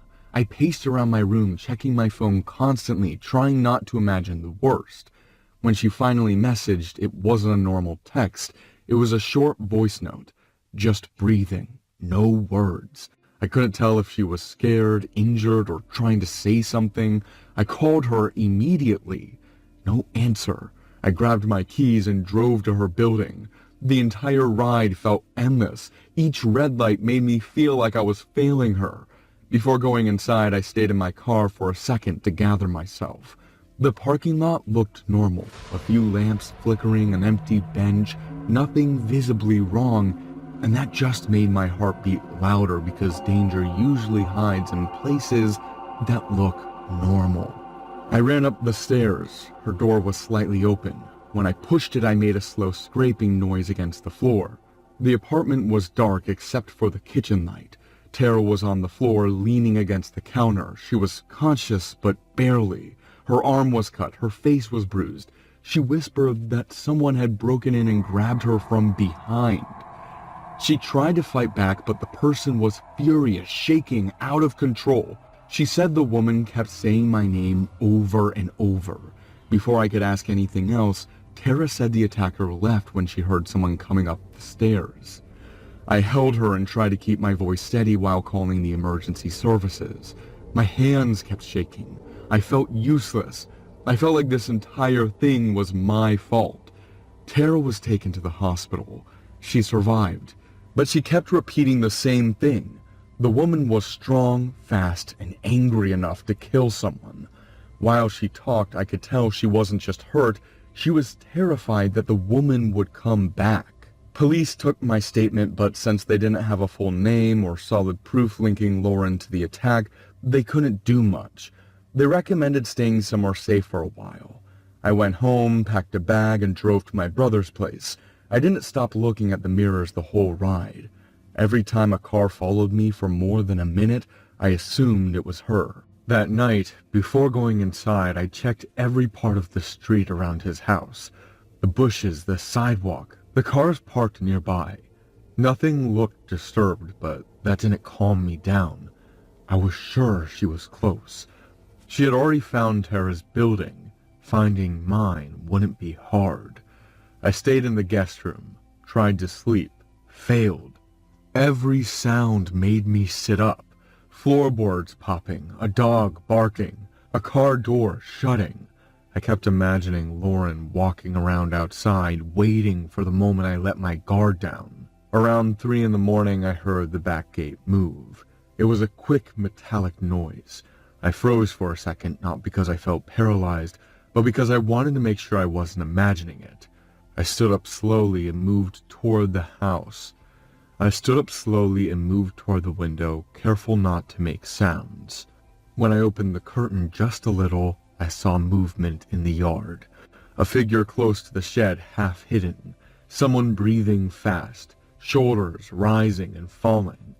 I leaned a bit closer, and in the dim light, I recognized the round face, the messy hair, the way she held her phone up like she was recording something personal. Lauren had found me. Before doing anything, I stepped back from the window and tried to breathe quietly. I had no plan. I wasn't brave, I wasn't prepared, but I knew I had to move or she'd get inside. I grabbed the closest thing I could find, a metal flashlight, and walked toward the hallway. I heard the back handle move. She tried to get in. The metal clicked, softly, steady, like she had all the time in the world. I moved toward the kitchen, keeping low. Every step felt like it took too long. She entered the house. I heard her shoes scrape against the floor. She whispered something to herself, my name mixed with broken phrases, as if she was having a full conversation with a version of me that lived in her head. I stayed behind the kitchen counter waiting. My hands were shaking so much I was afraid she'd hear them tapping against the flashlight. She walked past the counter just a few inches away. I could see her clothes, her breathing, the sweat on her neck. When she leaned toward the hallway, I moved. I didn't think, I just stepped forward and hit her in the back of the shoulder with the flashlight. She stumbled, dropped her phone, and tried to grab me. We both fell, and the impact knocked the wind out of me. She grabbed my arm and tried to pull me closer. Her nails dug into my skin. Her face was twisted, desperate, almost pleading. She kept repeating that she loved me, that Tara ruined everything, that she needed to fix what was broken. I pushed her away with everything I had. My brother came running from his room, probably woken by the noise. He pulled her off me and held her down until the police arrived. I stayed on the floor, exhausted, feeling like my body had finally reached its limit. Lauren was taken away. Tara recovered. I'm still trying to return to my normal routines, but things feel different now. I'm more careful. I check behind me when I walk. I avoid sharing anything personal online. The police told me she had been tracking my location through tiny details in my posts. Street signs, reflections on windows, background lights, things I never paid attention to. I still make videos, but less often. Every time a new username comments on my post a little too often, I take note. I'm not relaxed anymore. I don't think I'll ever be completely relaxed again. Laura Rose is accused of cyberstalking. She became obsessed with a man on TikTok and was in an imaginary relationship with him. She also literally flew to another state just to stalk him. Lauren's become one of the internet's most infamous disasters, but her followers keep defending her like she's the victim, cheering her on in her comment section.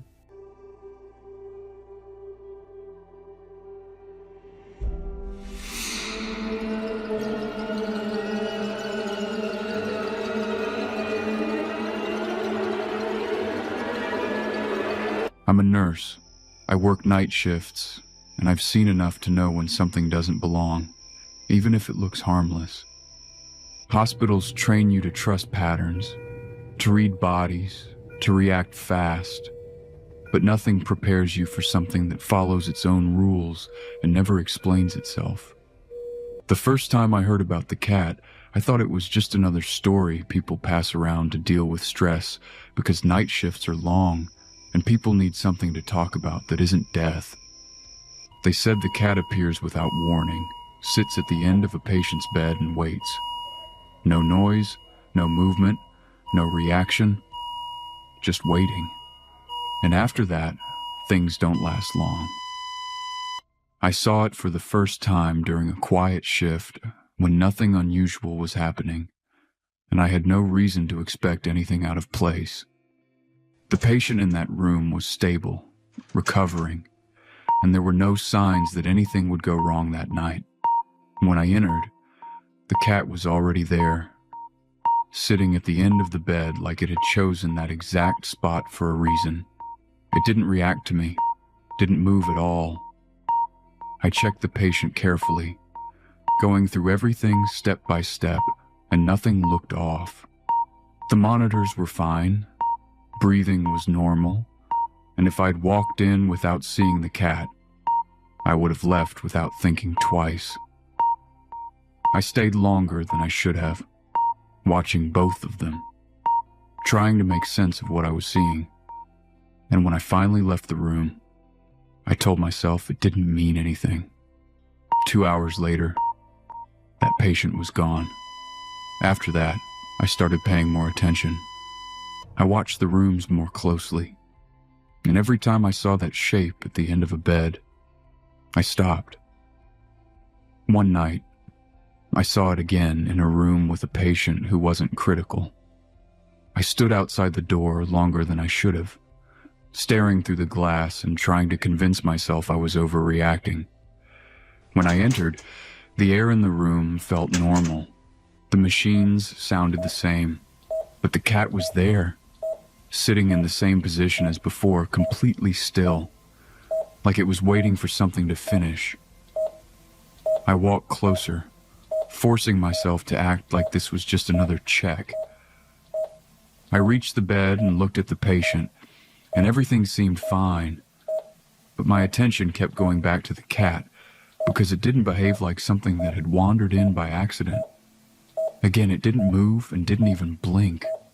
I moved my hand toward it, not fully sure why I was doing it, but needing to break that stillness, and at that moment, the patient's breathing changed in a way that made me react immediately. I called for help immediately. Staff rushed in, and the room filled with movement and instructions, and I stepped back to give them space, but I kept looking at the end of the bed. The cat was gone, and nobody noticed when it left. The patient didn't survive, and it was impossible to ignore what I'd seen. The nights after that felt different, and I started avoiding rooms when I saw the cat inside, because I didn't know how to stand there and watch it again without reacting. Other nurses knew about it, but nobody said much, and there was an understanding that some things don't get reported because there's nothing to report. You can't write that in a chart, and you can't explain it in a way that makes sense. I kept working, but I changed how I moved through the hospital, and every time I passed a room, I checked. Not for the patient, but for that shape at the end of the bed. Months passed, and I learned to live with that tension, even though it never really left. Then my mother got sick, and everything changed in a way I wasn't ready for. She was admitted to a different hospital, and I visited her after my shifts, trying to keep things normal between us even though we both knew her condition wasn't improving. We talked about small things and avoided anything that made it real. One night, after a long shift, I almost didn't go, but something pushed me to visit anyway, even though I couldn't explain why it felt important. When I reached her door, I didn't go in right away. I looked through the small window first, expecting to see her resting like always. That's when I saw the cat at the end of her bed. I stayed still outside the room, trying to process what I was seeing without jumping to conclusions that felt too heavy to accept. It looked exactly the same, and there was no way it could have been there. I opened the door slowly and stepped inside, and the room felt different, even though nothing had visibly changed. My mother was lying in bed, her breathing light but steady, and everything looked normal except for that one detail.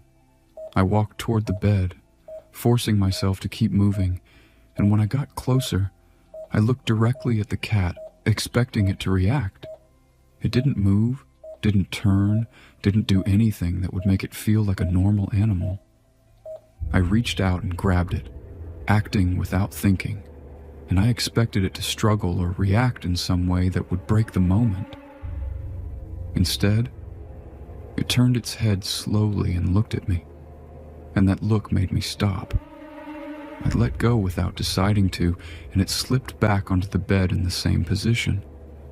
At that exact moment, the monitor behind me changed, and I turned toward my mother and called for help.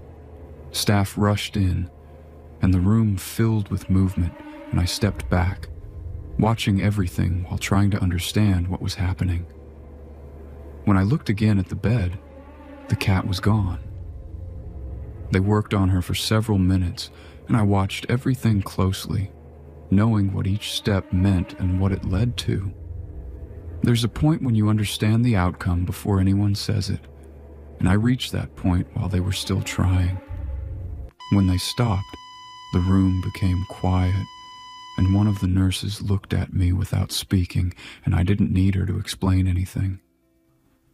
I stayed there after they left, sitting next to the bed and trying to connect what I had seen with what I knew. I didn't see the cat as something that caused it, because that didn't match what I had observed before. It felt more like something that appeared when the outcome was already decided, like a signal that didn't need explanation. I went back to work after some time, and everything looked the same, but I wasn't. I moved through the hospital with a different kind of awareness, and I stopped trying to question things I couldn't change. I still see the cat sometimes, and every time it appears, the pattern repeats without variation, and I don't try to interfere anymore. There are limits to what we can do, even in a place where we're supposed to fix things. People are afraid of death, and that makes sense, but after everything I've seen, I don't think fear's the only way to face it. There are things in life that don't explain themselves and don't need to. If I ever see that cat at the end of my own bed, I don't think I'll try to push it away. Now I understand it isn't there to harm me. He'll just come to tell me that my time has come. The cat of death is a popular belief that has circulated in several hospitals. According to legend, when a black cat perches at the foot of a patient's bed, it foretells their death. It is believed that the cat approaches and curls up next to patients who are near death. I decided to be a surrogate so a couple could have children, but they lied to me the whole time. Wait until you hear what I found inside that house. I went there to see one baby and walked into a place that had more than 20. When I signed the contract, the woman from the agency explained the process and made it sound simple, as if I was just helping a couple who had no other way to have a child. The couple was older than I expected, and from the beginning they acted attentive in a way that made it easy to trust them. Since they showed up to every appointment, asked about my health, and made sure I had everything I needed. The pregnancy went smoothly, and they paid for everything without hesitation, so I focused on getting through it while telling myself that I was doing something useful, even if part of me kept wondering what would happen after the birth. When the baby was born, they took him as agreed, and I stayed in that hospital bed trying to process it while they walked out of the room. And even though I knew this was part of the deal, something about it did not sit right. The days after the birth did not feel normal, and even though I tried to move on, I kept thinking about the baby and wondering if he was okay, since the couple did not contact me at all after taking him.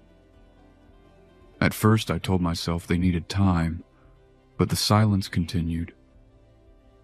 That surprised me because of how they acted before, since they used to check on me constantly during the pregnancy. I went back to the agency and asked if everything was fine, and their response was short and distant, as they repeated that the couple requested privacy and that I should respect the agreement. That answer did not convince me, so I went home, found the address in my documents, and after thinking about it for a long time, I decided to go there just once to see the baby and then leave. The house stood out from everything around it, and even though the lights were on inside, it felt closed off, as if the people there did not want anyone to come close or ask questions. I stood at the gate for a while before pressing the bell, and when no one answered, I noticed movement behind one of the windows, which made it clear that someone was inside, but choosing not to open the door. I pressed the bell again and waited longer, and the silence started to feel intentional, like they were watching me and waiting for me to give up and leave. I moved along the fence and found a section that was not fully secured, and after hesitating, I pushed through and stepped into the yard, telling myself I would just take a quick look and leave. Before getting closer, I slowed down and paid attention to the surroundings. Something about the place felt wrong, and I noticed toys scattered across the ground in a way that did not look like normal play. I reached a window and looked inside, and what I saw made me stop completely, since the room was full of children, far more than I expected, and most of them were very young. They were not playing or interacting, and many looked neglected, with some lying on thin mattresses while others sat on the floor without any supervision, which made no sense in a house like that. I tried to count them again, but there were too many, and the situation became clear in a way that made it impossible to ignore what I was seeing. While I was still trying to understand it, I heard a door open behind me, and the sound was close enough to make it clear that I had been noticed. When I turned around, the man from the couple was standing there, and his expression was completely different from what I remembered. He looked tense and focused in a way that made it clear he was not surprised to see me. "You were told not to come here." He was blocking my path, so I stepped back and told him I just wanted to see the baby. I just want to see him. He did not respond right away, and instead he watched me in silence. "You signed an agreement, and that should have been enough." I pointed toward the window and told him I'd seen the children, and I asked him why there were so many and why they looked like that. And this time his expression shifted to irritation. "You are asking things that do not concern you." I told him I was going to report everything, and at that moment he stepped closer and grabbed my arm with a grip that hurt immediately, and his calm attitude disappeared completely. "You are not leaving right now." He pulled me toward the back of the house, and I tried to resist, but he kept moving, dragging me across the yard while I looked around for anything that could help me break free. Before reaching the door he was aiming for, I noticed it was different from the others, made of metal and secured, and when he opened it, I saw a staircase leading down into a dark space. He pushed me toward the stairs, and I held onto the frame with both hands, using all my strength to stop myself from being forced inside, while he kept pulling and telling me to move. "Get inside and stop resisting." I refused and asked what was down there, but he did not answer, and instead he pulled harder, making my grip start to slip as I tried to hold on. I looked around quickly and saw a heavy plant pot on a small table next to the door, so I reached for it while still trying to keep my balance. He pulled again, and my hands lost grip for a moment, which gave me just enough space to turn and swing the pot toward his head with everything I had. The impact made him step back and loosen his grip, and even though he stayed on his feet, that moment was enough for me to push him away and move out of his reach. I ran across the yard without stopping, focusing only on getting out of there, and I did not look back as I pushed through the fence and reached the street. I kept running until I found people nearby, since I did not feel safe stopping anywhere close to that house. I went straight to the police and explained everything, including the contract, the house, the children, and what had just happened, and even though it sounded extreme, the details made them take it seriously. They sent a team that same night, and I stayed there waiting, going over every moment in my head while trying to make sense of what I had seen. After some time, officers returned and confirmed that the house had been entered, and what they found matched my description, including the number of children and their condition. They also found the basement, and it was set up with small rooms and equipment that suggested this had been happening for a long time with multiple surrogacy cases. The couple was arrested, and the investigation showed that they had used different women, telling each of them the same story while hiding what they were actually doing. A week later, I went back to the hospital to ask about the baby I carried, and even though I explained everything, they could not give me any information due to the ongoing investigation. I kept thinking about the children inside, especially the younger ones, and the way they were left without proper care, which made it impossible to ignore how serious the situation was. No one has been able to explain why the couple had so many children or what they intended to do with them, and that lack of answers makes everything harder to process. The only thing I know is that I got out before it was too late, and that what I saw inside that house is something I will not forget. Sylvia Zhang and Guojun Xuan are under investigation for having 21 children through surrogacy. The couple was arrested after a hospital reported a traumatic head injury sustained by one of their 2-month-old children. According to authorities, they lied to the mothers, telling them they could not have children. The motives are unknown, but suspicions of child trafficking have been raised. My shift at the old hospital started like any other. Night shift. The worst. The place was massive, a mix of old and new buildings. But the section I worked in was being demolished to make way for a new neonatology wing. That meant fewer people around, just a handful of security and maintenance workers. Fewer witnesses to whatever the hell was happening inside those halls. I had been working there for months, mostly routine stuff, checking on water lines, removing old piping, making sure no squatters had sneaked in.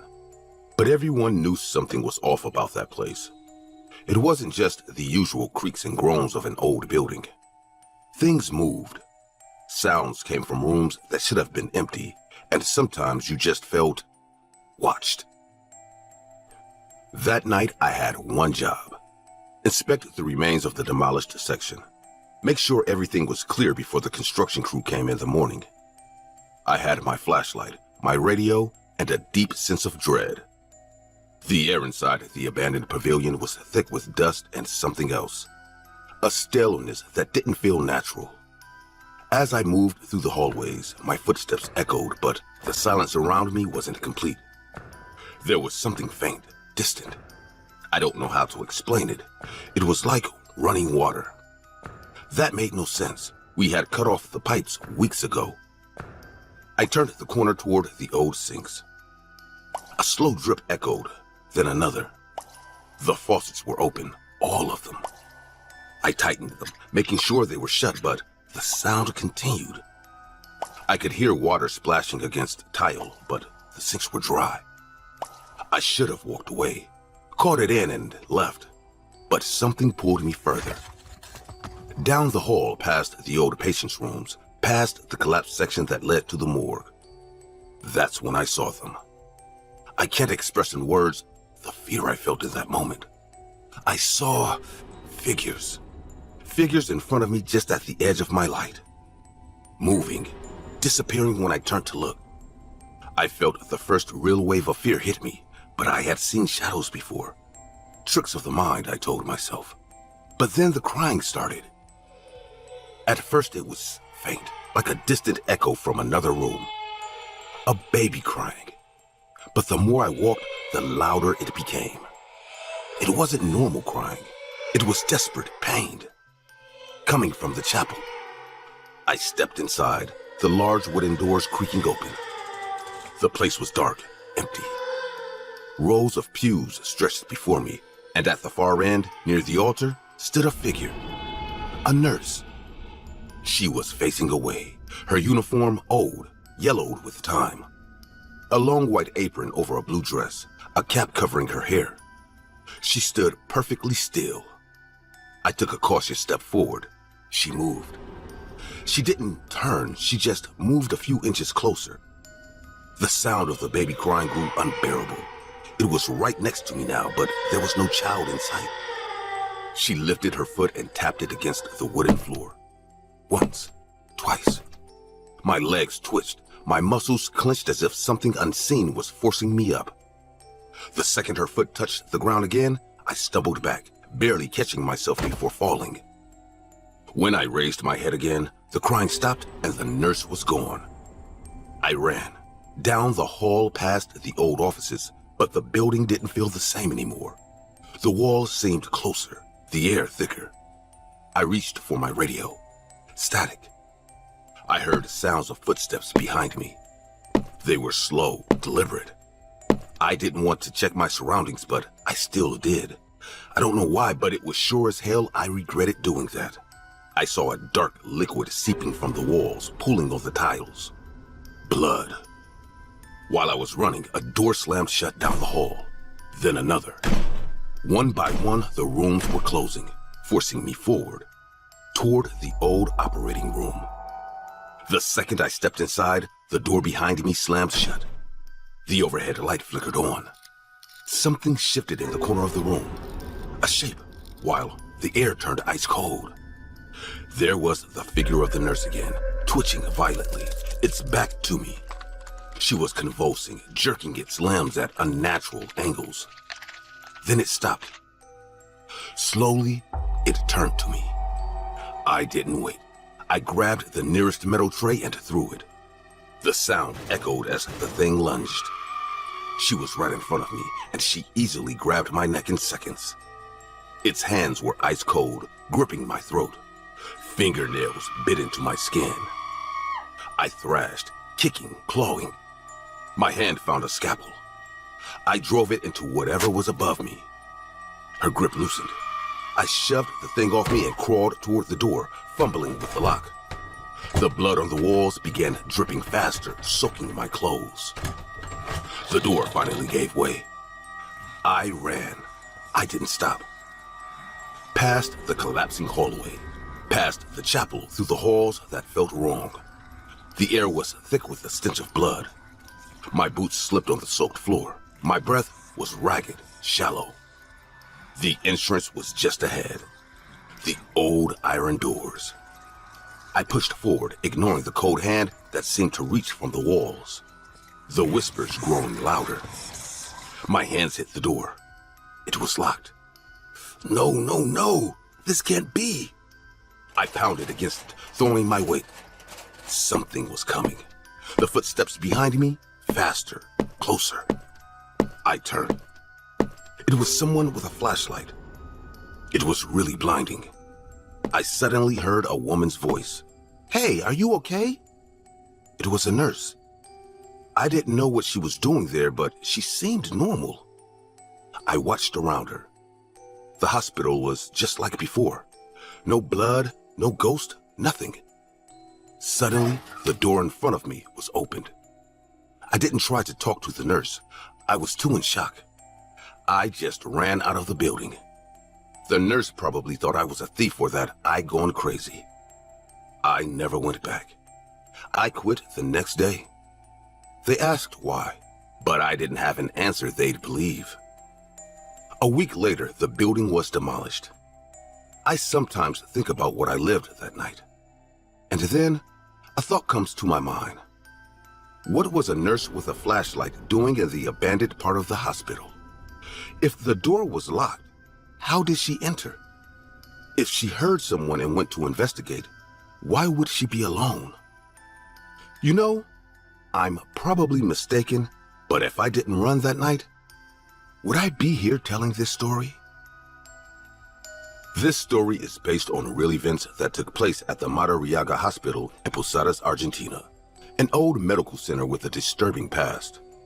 Several workers and witnesses reported paranormal occurrences in the old pavilions before they were demolished, including the cries of babies coming from the chapel, shadows that vanished when approached, and faucets turning on by themselves, even though the water supply had been cut off. One of the most terrifying apparitions is that of a nurse dressed in an old-fashioned uniform, who was said to touch people with her foot to make them stand up. The story gained even more attention when a photo taken before the demolition showed a ghostly figure among the rubble. Hospital workers insist the building had an unsettling energy, with doors slamming shut on their own, unexplained noises in empty rooms, and blood-like stains appearing on the walls and floors. Although the hospital has been modernized and much of the original structure no longer exists, accounts of terrifying experiences persist, fueling the legend that something still lingers in the place.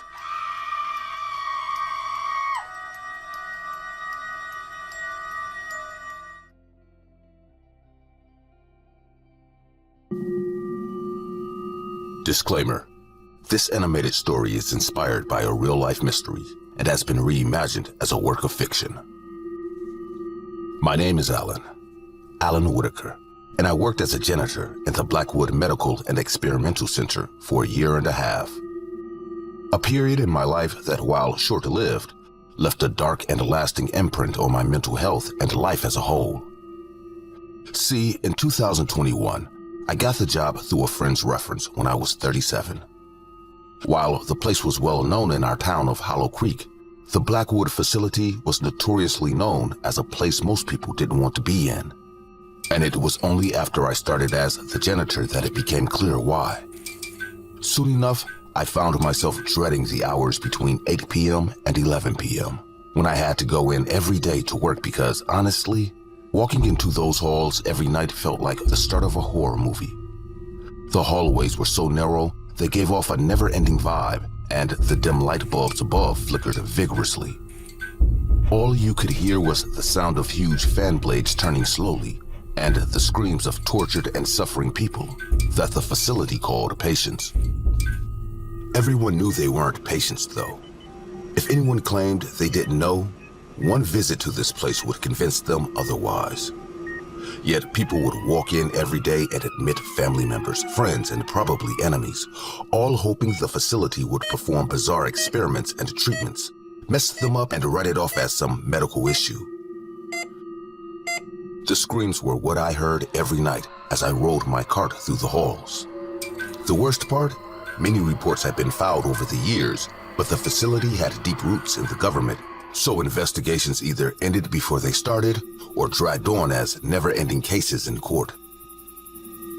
Now, admittedly, the thought of quitting crossed my mind several times, but things at home were so bad at the time that I simply couldn't, and as a result, days turned into weeks, weeks turned into months, and before I knew it, I was pushing my cart through those narrow, dark halls, trying hard to focus on nothing but cleaning and minding my own business.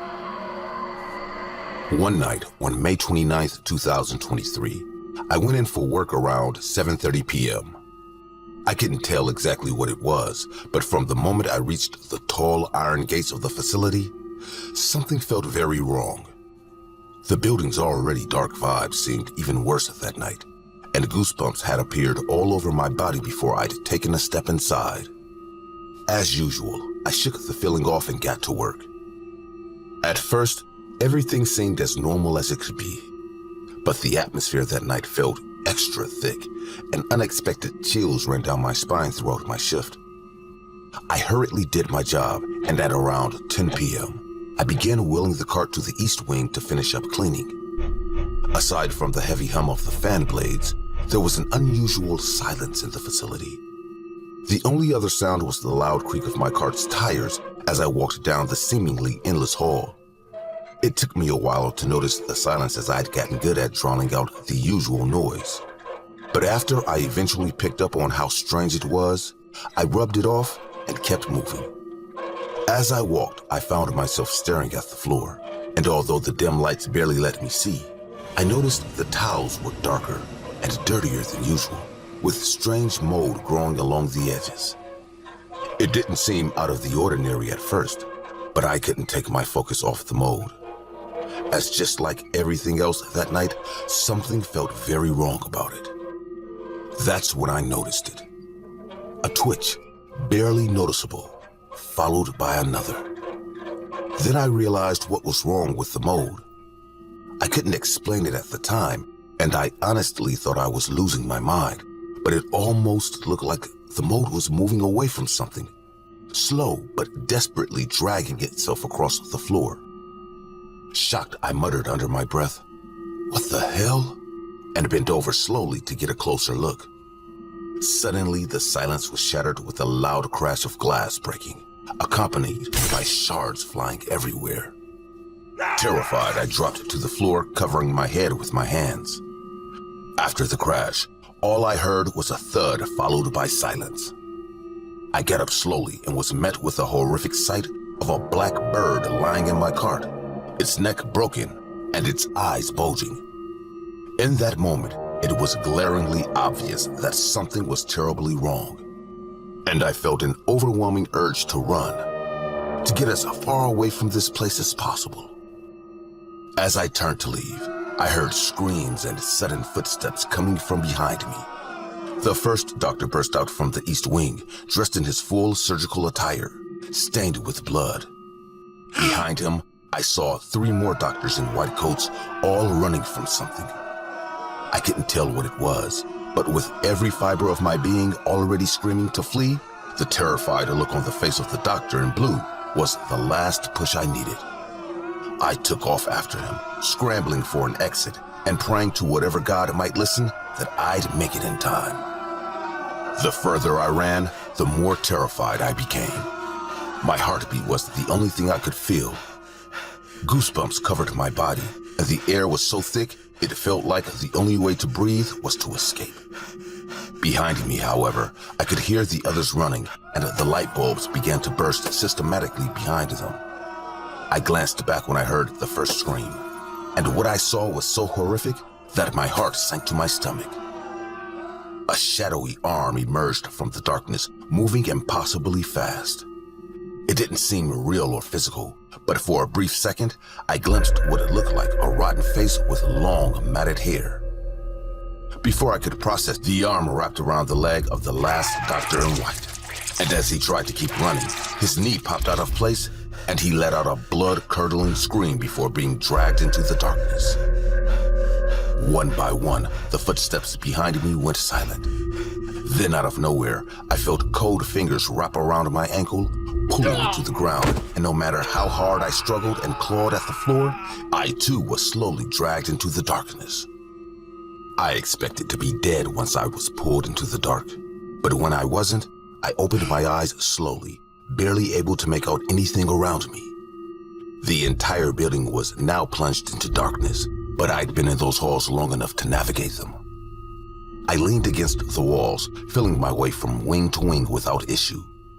Finally, as I turned into the stairwell leading to the back exit, I noticed a black wheelchair blocking the path. As I approached, it turned around slowly, revealing the long-haired figure from earlier. This time, I had a clearer view of the man. His body was covered in surgical scars and incisions, his flesh pale and decayed. It was then that I fully understood what was happening. The horrors of this place and its doctors had finally caught up to them. Don't get me wrong, the figure in front of me was utterly terrifying, radiating a dark energy. But I could tell that if I was meant to be dead, I would have been. Soon enough, he was gone. I left the facility and never spoke of that night to anyone until now. The town was shocked to find the dismembered corpses of the doctors in the days that followed, and the facility was temporarily closed before shutting down permanently in early 2025, in yet another attempt to bury its secrets. That night scarred me, and the nightmares and anxiety won't fade easily, or anytime soon. Visions of the man's disfigured body and the doctor's screams still haunt me, but in a way, I believe it was for the greater good. What I know for certain, though, is that whatever dark secrets are kept, there are even darker things lingering, watching, and one day, they might just come out of hiding. This story is loosely inspired by mysterious CCTV footage that caused a stir on the web in late 2024, depicting supernatural behavior in a medical facility somewhere in Ohio. The footage left many viewers shaken and many others with questions, but to this very day, all questions remain unanswered.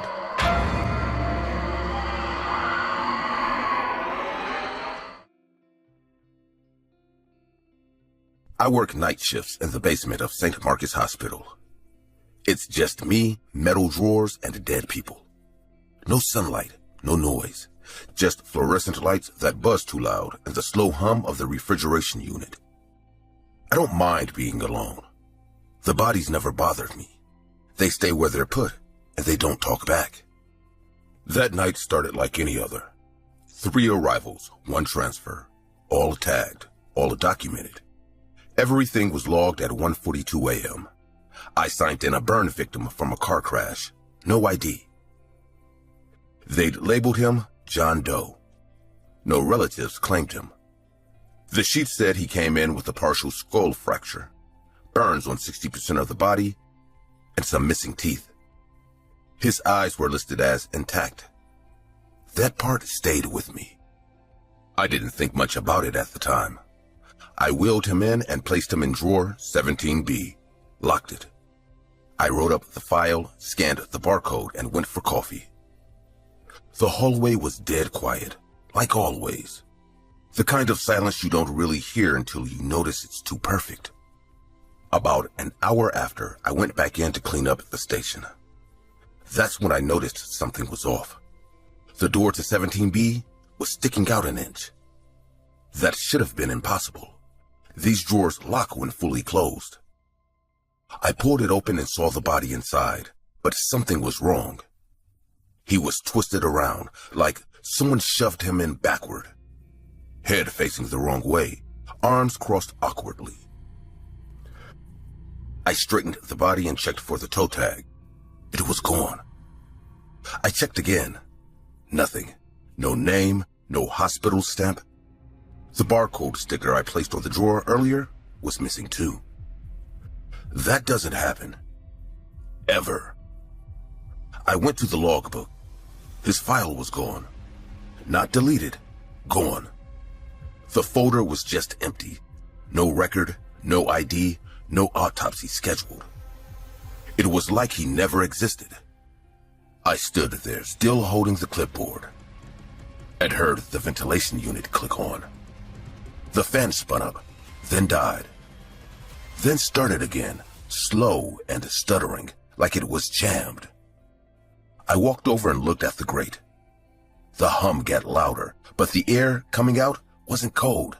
It was warm, and it smelled of not rot, not chemicals, something else, something sharp and coppery. Then the hum stopped completely, and for 5 full seconds, I swear I heard breathing. Slow, thick, wet breathing, right on the other side of the vent. I stared at that vent too long.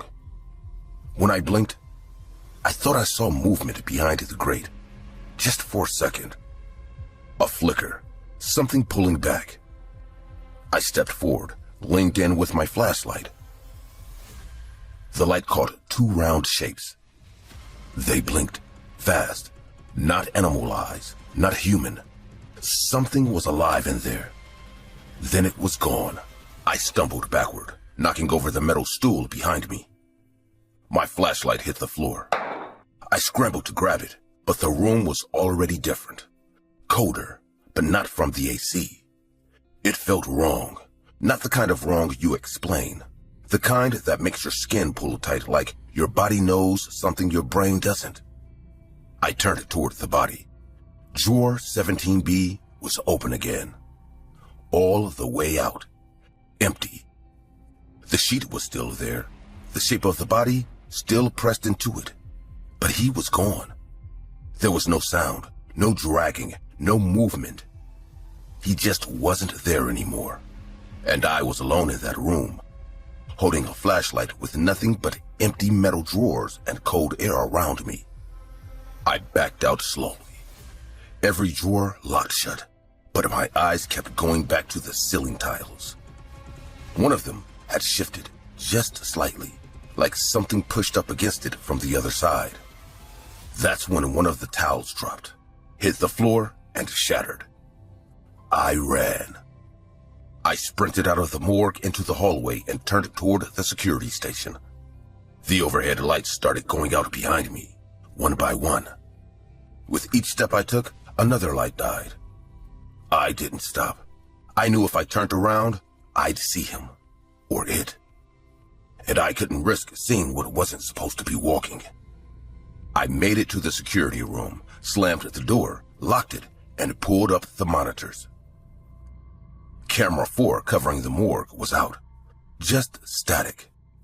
The other cameras were fine, until they weren't. One by one, they cut to black. Except for the feed from the hallway just outside the morgue. That one stayed on, and I saw something crawl past it. Not walk, crawl, like a man dragging himself with his elbows only. I heard a thud above me. The vent again. I dragged the metal shelf over and climbed it. Screwed the vent shut with my pocket tool. That's when I realized how useless everything was. No cell service in the basement. No backup. No exit. The elevator was locked for the night. I was boxed in with that thing. The only other unlocked room nearby was the med supply closet. I ran inside, locked the door behind me. Fluorescent light flickered overhead. The room stank of iodine and plastic. I moved between shelves, trying to find a weapon. That's when I heard the sound. Not a footstep.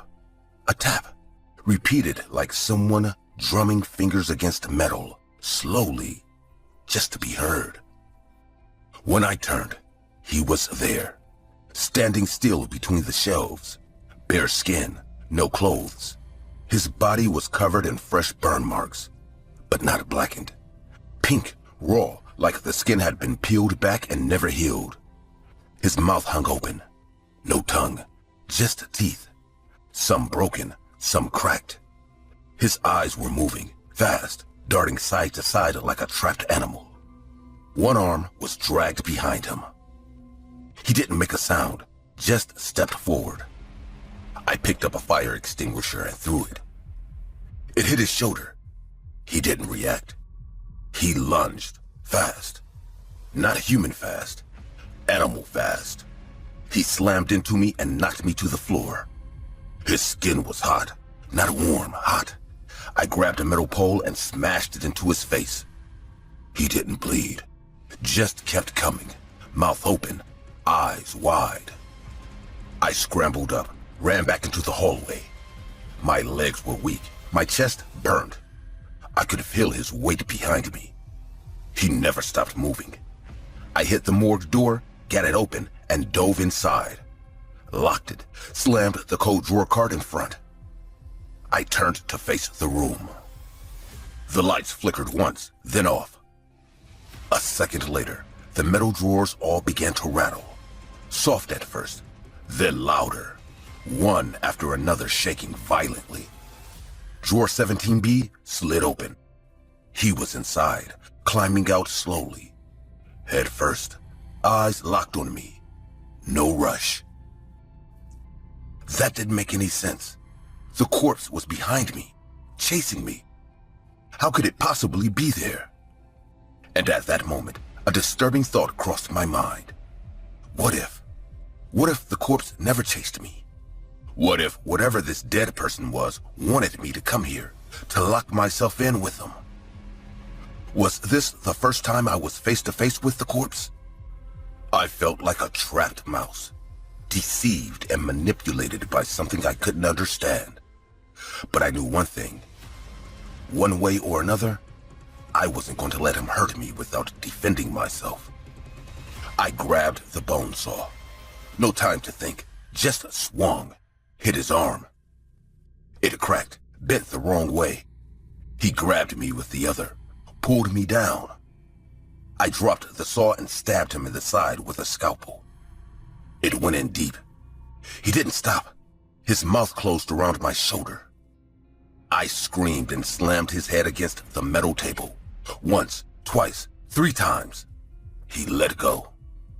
I shoved him back into the drawer, slammed it shut, locked it. Then locked it again with chains. My hand was bleeding. I didn't care. I sat on the floor breathing hard, watching the drawer.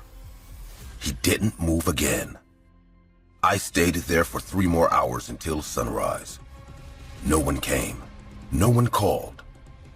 The hospital above was still running like nothing happened. But below, something had changed. I never went back. Quit the next day.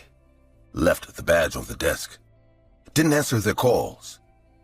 2 weeks later, I saw the news. Basement of St. Marcus under investigation. No reason given. I tried to forget. I failed. Every night I see the drawer. Drawer 17B. I see his eyes, open, unblinking. You think it ends when you close the body bag. It doesn't. Not always. Sometimes they open again. And when they do, they don't want out. They want you in.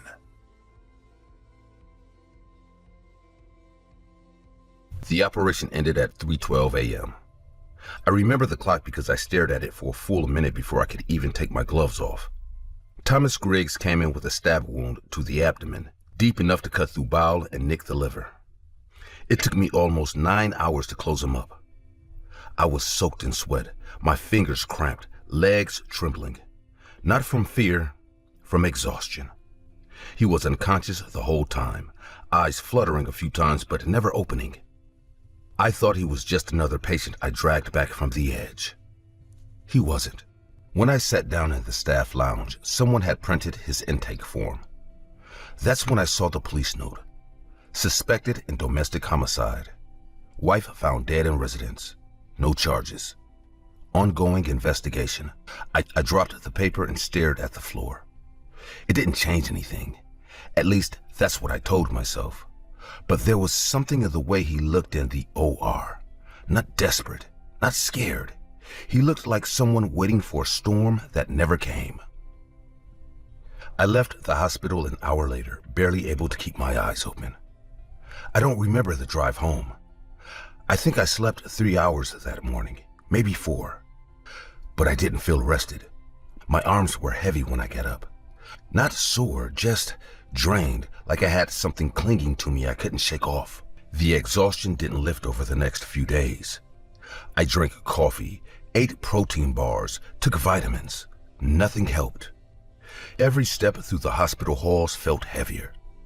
My body responded slower. My head would throb in rooms without sound. I chalked it up to burnout.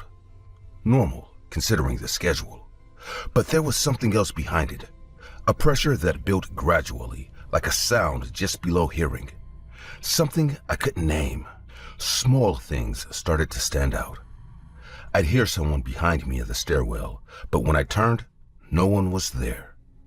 One night, I left the OR late and saw a faint shape through the glass of the surgical supply room. It wasn't clear. It was just standing motionless, between racks of gauze and gloves. I stared at it for too long. When I opened the door, the motion sensor lights flicked on and the room was empty. I walked out and told myself not to come back there alone again. I started avoiding room 303. That's where we put Griggs post-op. Even just walking by made my chest tighten. I didn't want to see him. I couldn't explain it. I felt like he watched me more than anyone else. Not just with his eyes, with something else. Something I couldn't point to. The nurses said he barely moved, barely spoke. But they said that when he did speak, he only asked about his son. At night, I'd dream I was still in surgery. I'd wake up drenched in sweat, thinking I forgot to suture something. Once I woke up and saw the light in my hallway was on. I live alone. I kept it off. The door was still locked. Nothing missing. But I started locking my bedroom door after that. I thought I was losing my mind. Then the kid showed up. I was reviewing charts when one of the nurses told me that Griggs' son was visiting with relatives. I didn't think much of it. I wasn't scheduled to see them. I kept working. But on my way to radiology, I saw the boy. He was standing at the far end of the hallway, completely still. He was facing me, not blinking. I slowed my steps. He didn't flinch. There was no noise around us, no machines, no charts, no monitors beeping. Just him staring down the hallway like he was watching something behind me. I called out to him. He didn't answer. I took another step. "Hey, buddy, are you lost?" That's when his face changed. His mouth opened slightly, like he wanted to scream but couldn't. Then he turned and ran, bolting around the corner like something was chasing him. His aunt came running after him seconds later, apologizing. She said he'd been acting strange ever since he'd heard his dad was alive. He'd had nightmares, sometimes refused to sleep, sometimes pointed at the ceiling and said she was there. She didn't explain who she was. That night, I stayed late again. I felt wired but sluggish, like my body didn't want to move, but my brain wouldn't stop. I stayed late in my office organizing reports, trying to keep my mind off everything. I told myself I'd leave by 9. I packed my things, I turned off the lights. That's when the door slammed shut behind me. There was no sound, no draft. The door closed with force that shook the glass. Everything felt silent. Not hospital quiet, not nightmare quiet. This was the kind of silence that fills your head like pressure underwater. Something yanked my hair backward, hard. My body twisted before I even hit the floor. My back slammed into the linoleum. I couldn't see who or what did it. I screamed, but it came out as a grunt. I was dragged by the scalp, heels kicking, papers flying off my desk. Then it stopped. I was flung toward the door. My head hit the lower part of it, just above the handle. I scrambled to get up, face bleeding, vision swimming. I crawled to the windowsill on the door, tried to see who was outside.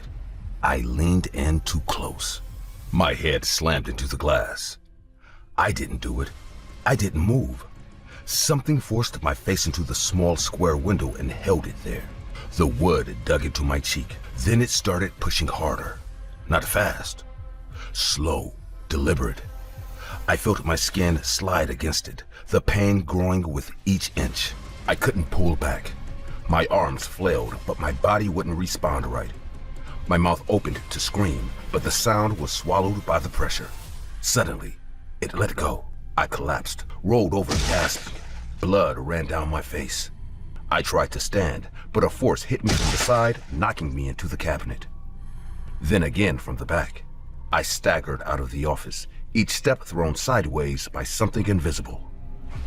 I ran into walls, clipped corners, bruised everything. I crawled the last stretch down the hall. I don't remember passing the nurses. I heard them yelling, but I couldn't respond. I just wanted out. I needed distance. I needed air. I didn't go back the next day. I barely slept. I had bruises on my ribs, cuts on my cheek. I didn't care. I wanted to pretend the hospital didn't exist. Around noon, my phone rang. It was my supervisor. I almost didn't answer. When I did, he didn't ask how I was. He mentioned my injuries. He just said one thing. "You need to come in. It's urgent. It's Griggs." I wanted to hang up. I wanted to throw the phone out the window, but I said I'd come. I didn't know why. I walked into the hospital, shaking. The nurses didn't look me in the eyes. One of them just pointed toward room 303. I walked in with 2 other staff. The moment I stepped inside, I knew something had happened. The air smelled different. Not rotten, not chemical, just steel, thick. Thomas Griggs was dead. His mouth hung open, eyes bloodshot. A pillow was on the floor.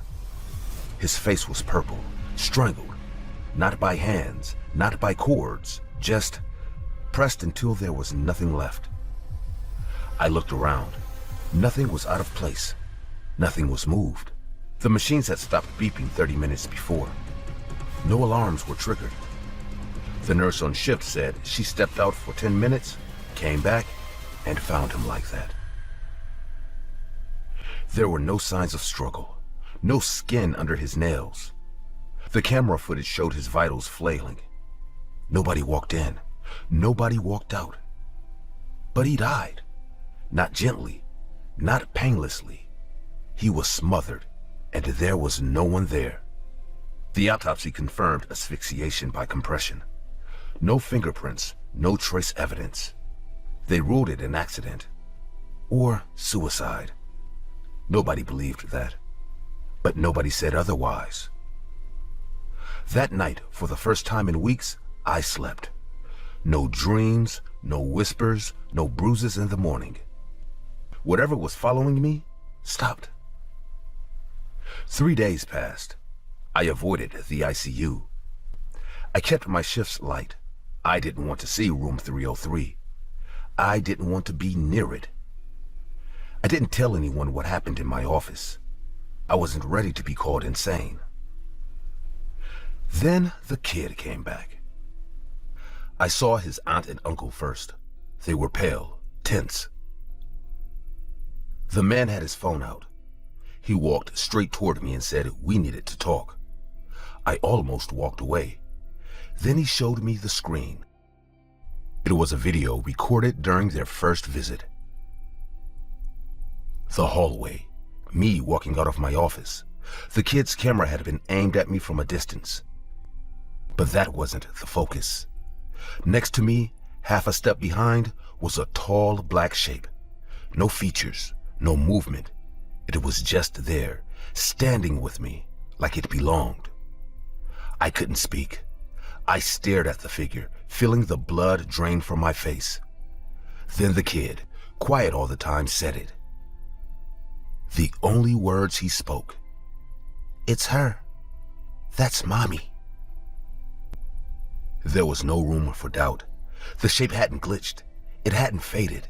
It had stood, watching, waiting. And the kid, he recognized her. His mother, dead, murdered, and now standing next to me. The air around me felt like ice. I gave the phone back without a word. I walked away. I didn't cry. I didn't scream. I couldn't. That night I sat on the floor of my apartment, lights on, back against the wall. I didn't sleep. I didn't eat. I kept thinking of the pressure against my face, the dragging, the bruises, and that boy. That boy who looked at me like he was seeing a ghost. He thought he'd escaped. I saved the killer, and I think something made sure he didn't stay saved for long. I left trauma shortly after that, switched to outpatient care. Paperwork and follow-up. No surgeries, no late nights. I didn't say why. Nobody asked. I think they all felt something was off. They just didn't want to know more. Sometimes late at night I think about the figure, about her, about what she did. The attacks, the pain, the fear. She hated me, and I couldn't blame her. I saved the one who killed her. She couldn't speak, but she didn't have to. I haven't seen the kid since that last visit. I think about him more than I'd like. I wonder if he sleeps now. if she still visits him, or if she finally left for good after finishing what she came for. I don't talk about what happened. Not to friends, not to therapists. There are no words that make it sound real. But I did buy a camera. I keep it in my apartment, always on, because sometimes when I'm alone, I feel the floor creak behind me. And I need to know if she ever comes back. My name's Rachel. I work night shifts at St. Matthew's Hospital. It's not a big place, and the third floor is usually empty except for a few long-term patients. That night I was covering it alone. The other nurse called in sick and they couldn't find a replacement. I was tired, but I stayed. I didn't have a choice. Room 319 was still occupied. Her name was Linda. Late 60s, no family nearby. I'd spent most of my breaks with her over the past few weeks. She barely spoke, but when she did, she always asked for me. She used to be a nurse too. We had this quiet bond. That night, she wasn't doing too well. Her breathing was irregular, her heart rate unstable. She needed observation, and I didn't want to leave her alone. By 2 a.m., the halls were dead quiet. All the lights were on, monitors were steady. I sat at the nurse's station watching the vitals through the central screen. That's when I heard something move down the hall. A slow, dragging sound. Plastic over linoleum. I thought maybe someone was up. Maybe a patient had wandered. I stood up and walked down the hallway toward the sound. All the doors were shut, except for one. Room 319. It was open. I stepped in. Linda was asleep, or at least her eyes were closed. But the room felt off. The air wasn't cold, but heavy in a way that I hadn't felt before. I looked at her monitor. It was on, but the data was frozen, heart rate flat, numbers stuck. I tapped the screen and it blinked back to normal. Then a loud click behind me made me jump. The door had shut, hard. I turned and opened it again, but it creaked like it had been oiled in years. I was starting to feel dizzy. I pulled out my phone to check the time. It was 2:43 a.m. The moment I unlocked it, the screen glitched, static green lines, then black. The flashlight turned on by itself, then shut off. The screen went dead. I shoved it back into my pocket and stepped into the hallway. That's when I noticed it.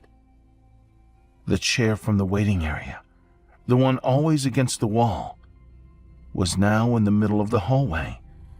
And it wasn't just moved. It was facing room 319. No footsteps, no noise, nothing. I went back to the nurse's station and tried calling security.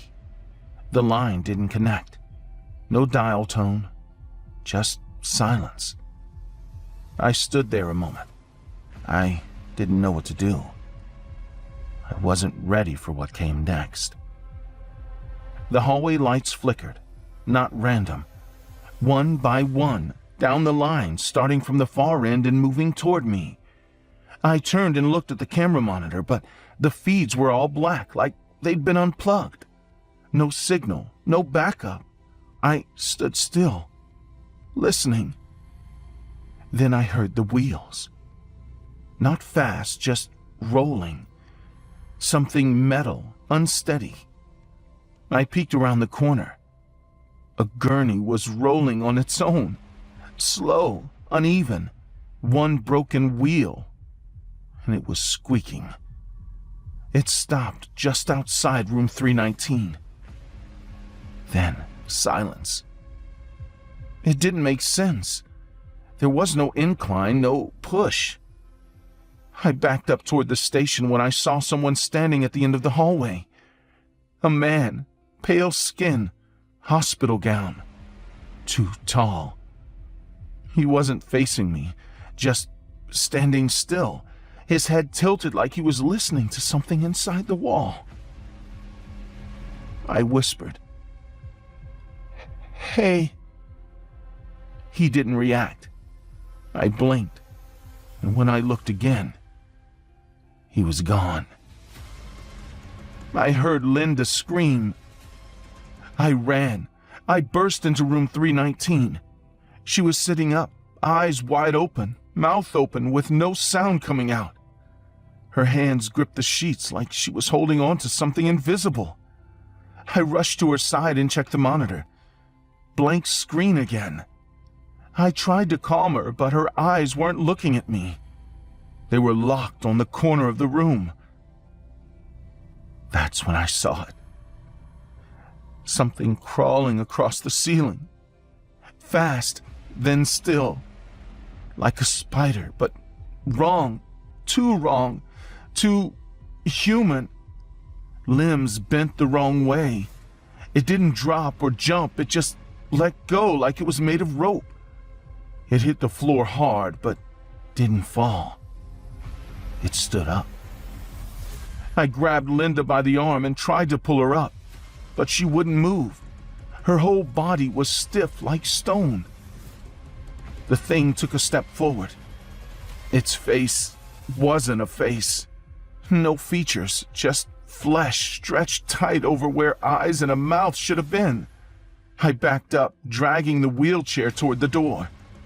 It didn't chase us. It turned its head toward the door and vanished. One blink. Gone. But the door slammed shut again. Locked. I pulled and kicked at it, while Linda kept whispering the same words over and over again. "He came back. He came back. He came back." I tried to ask what she meant, but her voice cracked and she froze again. The lights flickered. The emergency alarm sounded 3 times, then cut out. The intercom switched on, full of static. A voice, soft, broken, said something. Just one word. "Stay." I pushed Linda down the hallway as fast as the old wheelchair would let me. Her breathing had slowed again, but she was still awake. Her eyes locked on something behind me. I didn't want to look. I just wanted to reach the elevator. I kept my head forward and focused on the green glow of the exit sign. Then I heard it. Bare feet slapping the floor, wet and heavy, like something crawling at first, and then rising into a run. I looked back once. He was there. Same man from earlier. Hospital gown dragging, arms stiff and wrong. His face had no eyes, no mouth, just skin, like it had been pulled over something else. But he moved like a man. Fast. I turned a corner too hard. The wheelchair clipped the wall and tipped halfway over. Linda cried out, but I didn't stop. I yanked it back upright and kept moving. The man was getting closer. His steps echoed fast, like he was gaining momentum with every second. I pushed harder, my arms burning, my legs starting to lock up. We reached the end of the hallway. The elevator was still 3 doors away. The light above it was dead. I didn't know if it worked. I looked at Linda. She was trying to speak, her mouth barely moving. I froze for a second, and then I ran. I let go of the wheelchair and sprinted down the hall. I didn't look back. I didn't say anything. I heard metal scraping. Maybe the chair falling again. Maybe Linda's body hitting the ground. I don't know. I didn't stop. I reached the elevator. I slammed the button, but nothing lit up. I hit it again and again. No response. The lights above the door flickered once, then stayed off. I turned around, breathing hard, throat burning. He was halfway down the hallway now. He didn't walk like before. He charged. His feet slapped harder, his arms swinging unnaturally. His neck snapped to the side like he didn't know how to balance. His face was still blank, but I could feel his focus locked on me. I ran again, down the stairs this time. I skipped steps, slammed into the wall at the landing, then down to the next floor. My shoes slipped on the tile. My shoulder hit the railing, but I didn't stop. I didn't scream. I just wanted out. I burst into the first floor. The reception desk was empty. I ran across the lobby, shoved the front door open, and hit the parking lot. The night air was sharp and cold. There were cars, but no people. I kept running until I hit the sidewalk. Then I collapsed on the grass, hands shaking so hard I couldn't hold my phone. I never went back to St. Matthew's. I filed my resignation 2 days later. I never told them what happened. I didn't even ask about Linda. I couldn't. If she died, it was my fault. And if she didn't, I still left her. Either way, I didn't want the answer. I still don't understand why I left her alone that night. Part of me wants to think it was something about that entity, whatever it was, that influenced me. But another part of me thinks otherwise. I was afraid. I was more afraid than I'd ever been in my life. So afraid that I was willing to let a defenseless woman die so that I could survive.